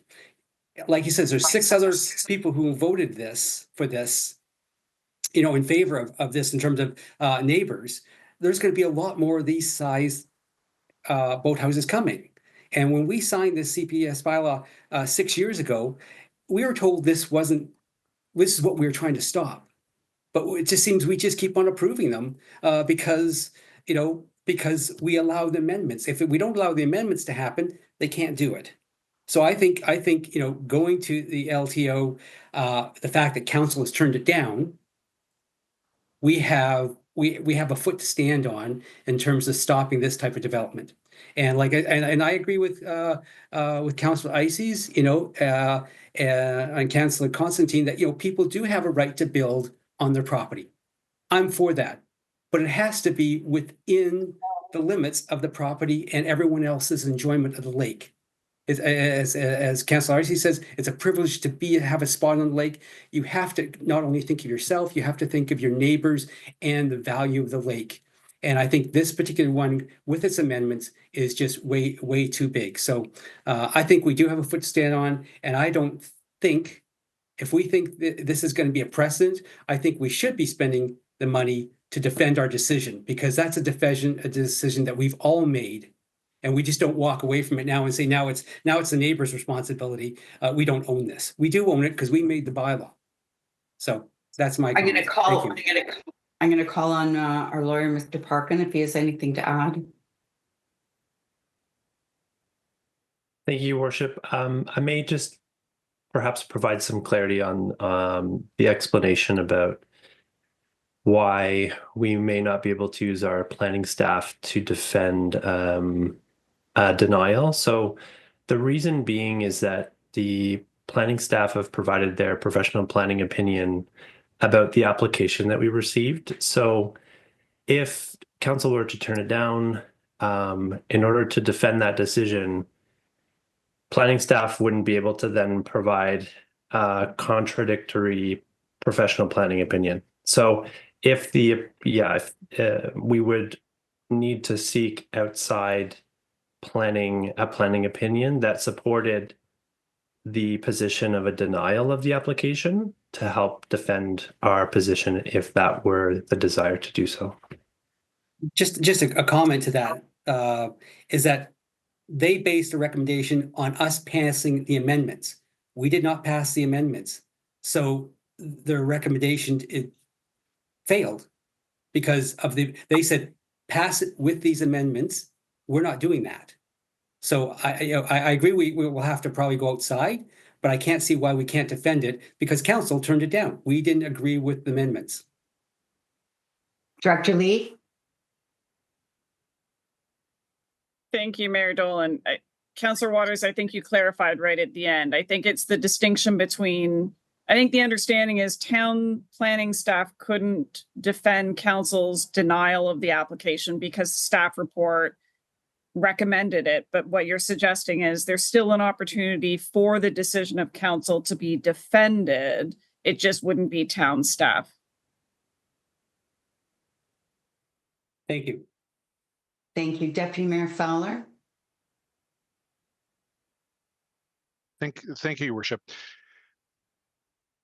I think the one thing that keeps on coming up, and I appreciate all the fulsome discussion we're having. We're having a lot of good back and forth and representing both sides of the equation here.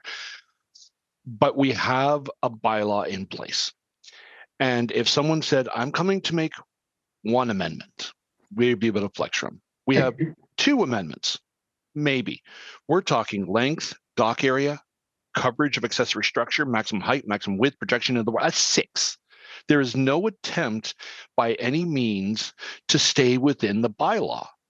It is flaunting something in the face of the bylaw. Now, I have no problem. I agree with Councillor Constantine and Councillor Ices. If you want to build on your property, by all means, do so, but do so within the boundaries provided. If you want to extend the boundaries a little bit or flex a little bit, sure, you can ask. We can have the discussion. What this is doing, this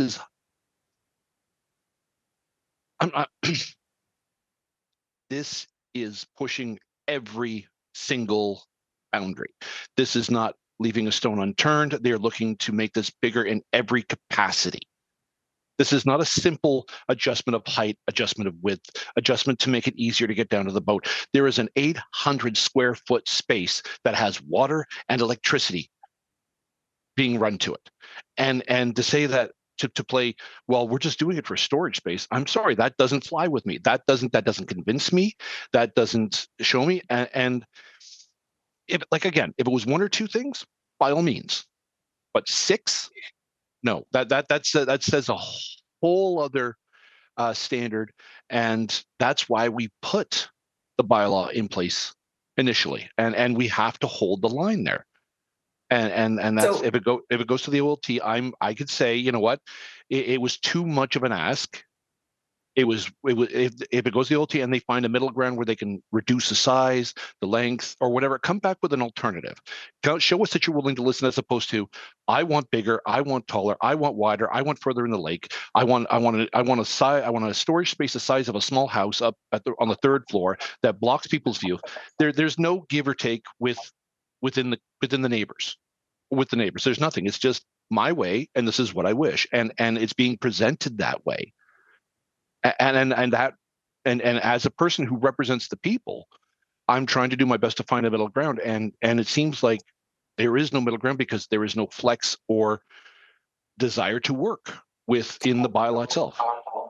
So in the bylaw, we have lots of bylaws, right? Not just the CPPS, we have lots of bylaws. Now, every time we have a planning meeting, a zoning meeting, we get a planning application and there's like a list of exceptions to the zoning bylaw. Tons of them, way more than the CPPS.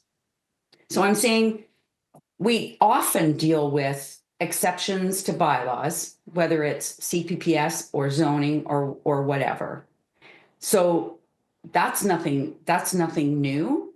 And if council, if staff comes back and we're doing a zoning bylaw, and we're doing a plan of subdivision and they want, 6 or 7 amendments to the zoning bylaw and staff recommend it, you know what happens. If we deny it, you know what happens, right? It goes to the OLT. So that's all I'm saying. I'm not saying don't say no. I'm saying how much tax dollars, considering we've already passed one similar size, so we can't use the precedent setting argument. How much tax dollars should we spend defending the boathouse, or how much should we allow the people who don't want to look at it to spend defending it? That's my question. Sorry, Councillor Ices, I'll go to you now.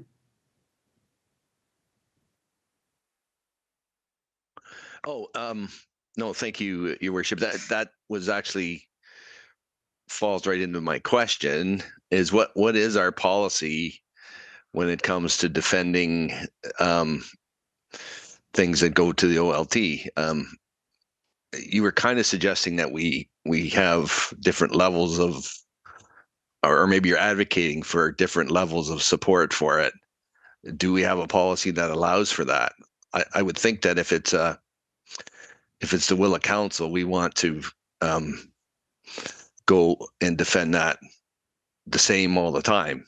Just is there a leeway to half defend it? Is I'm not sure if that's what you're saying, but that's kind of what it feels like. Yeah, I'll go to Mr. Parkin, but in my time here, we've done both. It gets really difficult when you are at odds with your own staff. That's when it starts getting expensive. And the one I have in mind was on the 4th line, and it was some boat storage down at the back of the property. And we let the defendant, or we let the proponent, because it was with the county. The county then appealed it to the OLT, and that's what happened. But I'll go to Mr. Parkin as far as the legal advice. Thank you, Your Worship. To address that question, there is no specific policy that would set out what the town could do in each case. We would want to look at each file on a case-by-case basis, and of course, if there was an appeal, staff would bring that to council and have a confidential discussion about all of the facts surrounding it. What is the nature of the appeal?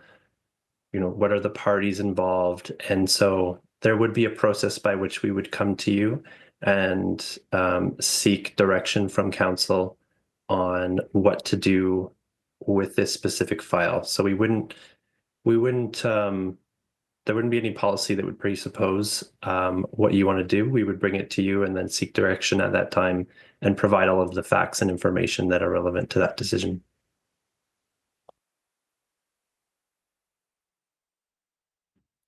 Thank you, Mr. Parkin. I'll go to Councillor Waters, and then I'm going to go to CAO Jershow.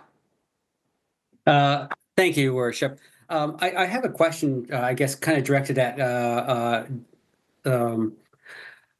Ms. Lee in terms of our Director of Planning.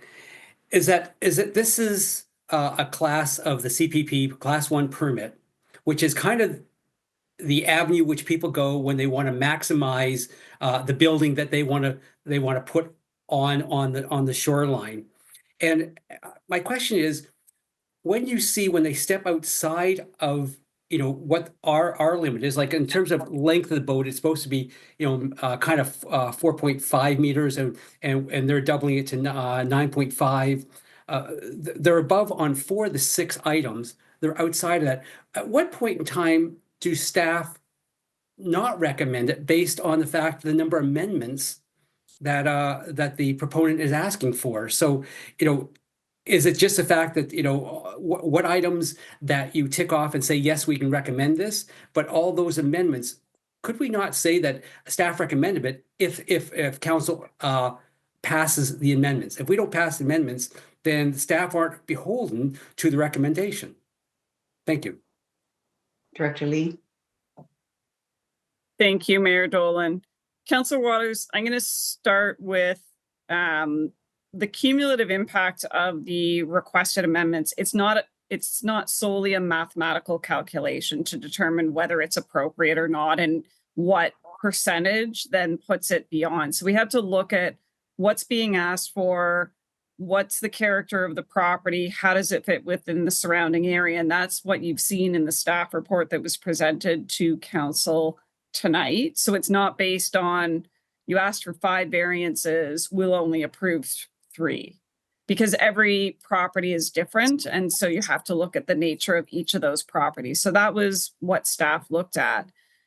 In terms of the last part of your sort of comment question, for professional planners, they assess the CPP bylaw, they assess the application and provide you with a professional opinion, either recommending the amendments that have been asked for, or recommending partially the amendments that have been asked for, or recommending that you deny them. So that is their professional recommendation to you. As council, you then choose to agree with that recommendation or not agree with that recommendation, but that is their professional opinion. Thank you. Theo Gershow.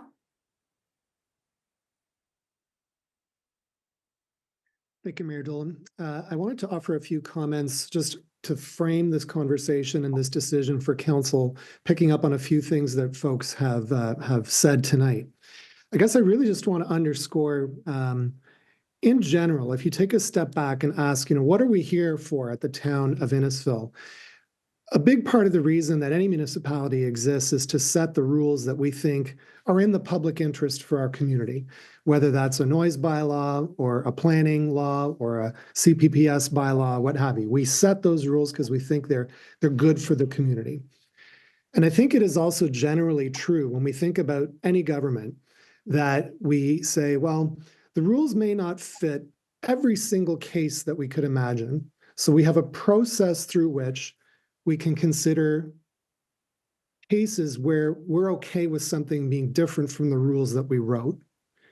And remember, when it comes to planning applications, folks can apply for whatever they want, whether it's within the rules, just outside the rules, or like totally on a different universe.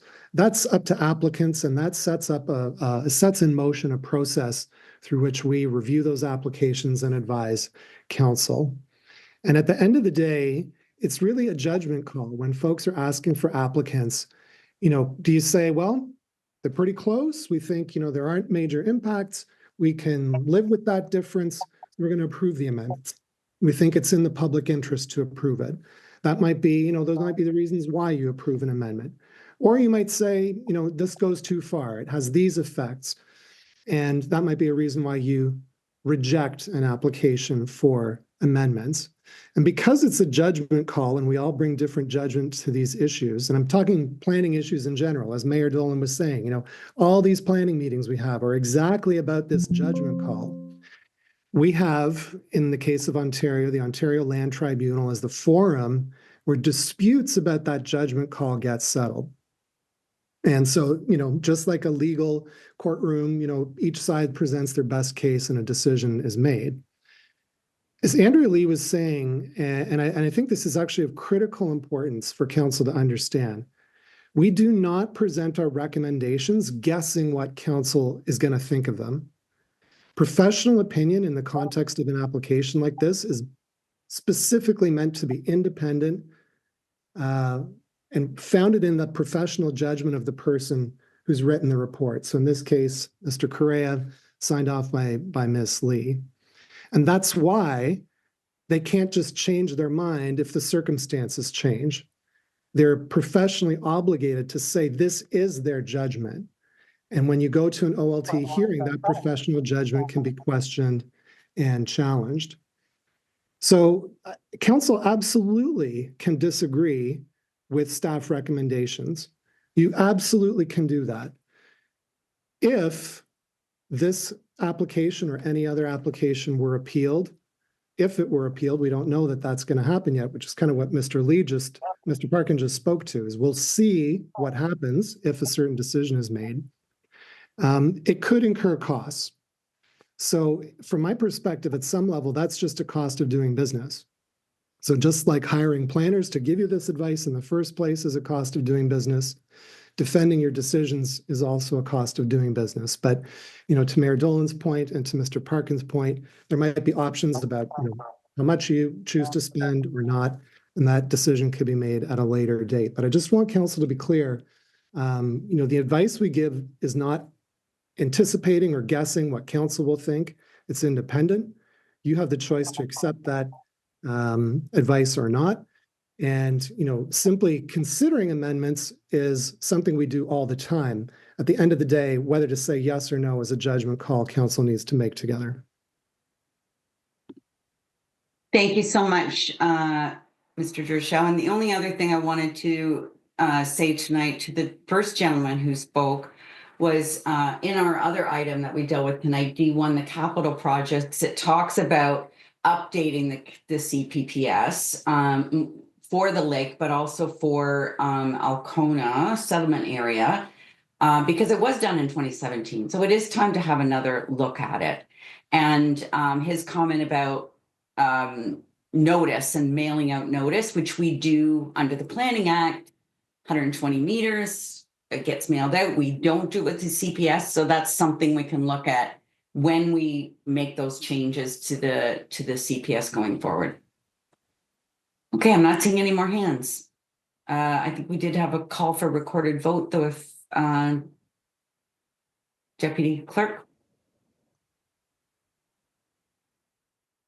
Thank you, Your Worship. Yeah, Deputy Mayor Fowler did request a recorded vote on this item. I have a list of members of council that was generated randomly. And when your name is called, can you please clearly indicate yes, you support the motion, or no, you are opposed to the motion? Councillor Saunders. No, I'm opposed. Councillor Drodge. No, I'm opposed. Councillor Ices. Opposed. Councillor Richardson. No, I'm opposed. Councillor Zanella. No, opposed. Councillor Constantine. No. Deputy Mayor Fowler. Opposed. Mayor Dolan. Opposed. Councillor Waters. Opposed. We have 9 opposed and no in favor. Defeated. Thank you, Deputy Clerk. And can we have a motion to extend again, seeing as we're past our 10:30 deadline? A mover and a seconder, please. That's Councillor Zanella and Councillor Drodge. All those in favor? That is carried. We're almost done, folks. We're at the... So, Councillor Fowler, your pickleball motion? Yes. Thank you, Madam Mayor. It is my second is going to be Councillor Drodge.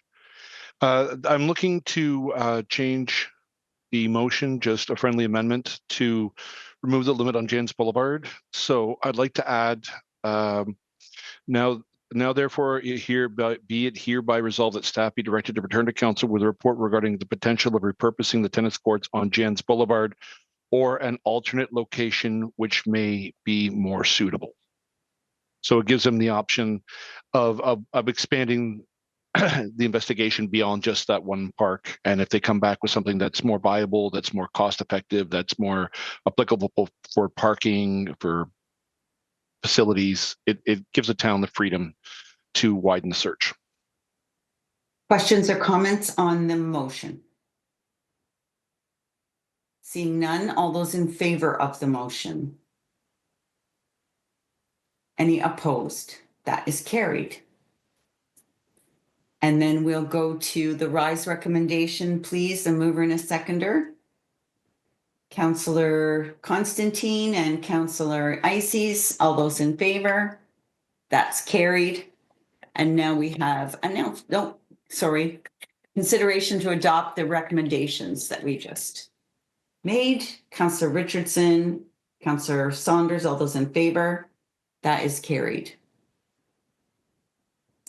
There's no notices of motion, and we'll go to announcements. Now, I'm going to do this, and I'm going to go first, but I'm going to try not to step over everybody else's like I did the last time.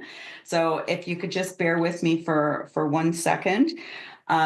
I just want to say that I attended the ROMA conference, the Rural Ontario Municipal Conference last week, along with 1,700 other delegates. It was a record turnout.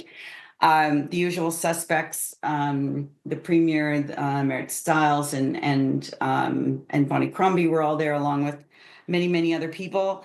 I just want to point out, I went to about 6 different learning sessions, but the one that I really enjoyed was put on by the president of the Ontario Professional Planners Institute. Her name is Andrea Lee. And she did a presentation on land use planning for rural communities, all of the changes that we've been going through lately. So she did an absolutely fabulous job, and I want to commend her for that, and also for being the president of the OPPI.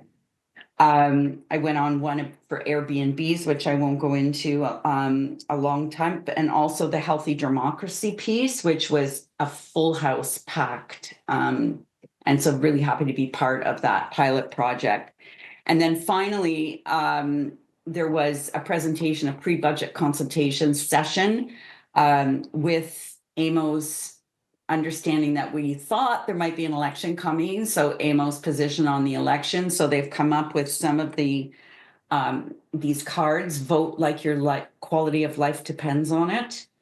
And there's 3 pillars, a pillar about funding desperately needed infrastructure for municipalities, one about the 80,000 homeless people, and that is in 1,400 encampments in Ontario, which I sent you a link to that report. And then the last one we also talked about tonight, which is the billions of dollars of property taxes that are being diverted year after year to pay for provincial programs instead of the province paying for them. So those are the positions going forward for this election from the Roma conference. I just wanted to also say that I was thrilled to see that Ann Kell, Danielle Vaz, and Jennifer Richardson received the King Charles III Coronation Medal, the provincial medal from our MPP, Andrea Kanjan, each for being strong supporter and volunteers within the community. So congratulations on that. And with that, I will pass it on to Ward 1 Councillor Kevin Ices. Thank you, Worship. Looking forward to seeing residents at Saturday's kickoff for winter weekends for the town at the YMCA pancake breakfast. And also the night before, on January 31st, the Spartans have a home game against Penetang. That's all I have. Thank you. Councillor Constantine? I don't have anything. Okay, Councillor Richardson. Thank you, Your Worship. January 30th, or tomorrow morning, is the grand reopening of Sobeys. We've all been in there and seen all the great work they've done. So tomorrow is the grand reopening all day tomorrow. On Friday is PA Day, and so at the Innisfil Lakeshore branch is a Mario Kart tournament. Also this month at Innisfil Idea Lab and Lakeshore branch and Cookstown branch is Black History Month. All sorts of different activities and things going on. On February 1st is the February Blues Fest from 11:30 to 1. And don't forget, on February the 8th is our winter weekends continue with Winterfest at Town Square. Hope to see everybody there. Thank you, Councillor Water. Thank you, Your Worship. Only one item. Kids bingo on Sunday at the Innisfil Lions Club at 11 a.m. Free entry with something for the food bank. Thank you. Wonderful. Councillor, where am I? Councillor Zanella. Thank you, Madam Mayor. Great, Councillor Constantine and I last Saturday attended the Salvation Army appreciation for the kettle thing that we all did. And Richard Ratty received a special award as a, I'm not sure that was community service type of an award. And so he was behind all getting us all out there. So it was great to see him get that award. Thank you. Thank you, Councillor Zanella, and Judy Paulson as well. So 2 wonderful Innisfil residents getting that award. I'm sorry about that. Yes, Judy. Thank you. Councillor Saunders. Just a reminder for everybody that on February 8th, we have the Fall in Love with the Legion fundraiser. Tickets are still available, but they will be ending sales this Saturday. So, and there is no tickets available at the door because we will have to have the numbers to our caterer. So grab your tickets, either Jennifer or I have them, and give us a call and we'll set them up for you. Thank you. Deputy Councillor Drodge. Your Worship. This Saturday, February 1st, Guildford Hall is hosting its second OG Bash. We're featuring Kyle Walkup and DJ Jesse Fex. Doors open at 7 o'clock and you can get your tickets at the door. And on February 8th, there's the Cookstown Community Dance. That's at 18 Church Street and it starts at 8 p.m. Thank you. Deputy Mayor. Thank you. Thank you, Worship. My announcement is not a happy one in some regards. When I was a Ward 5 councillor, I had the absolute delight of meeting Lillian Vaughn, one of Innisfil's oldest residents.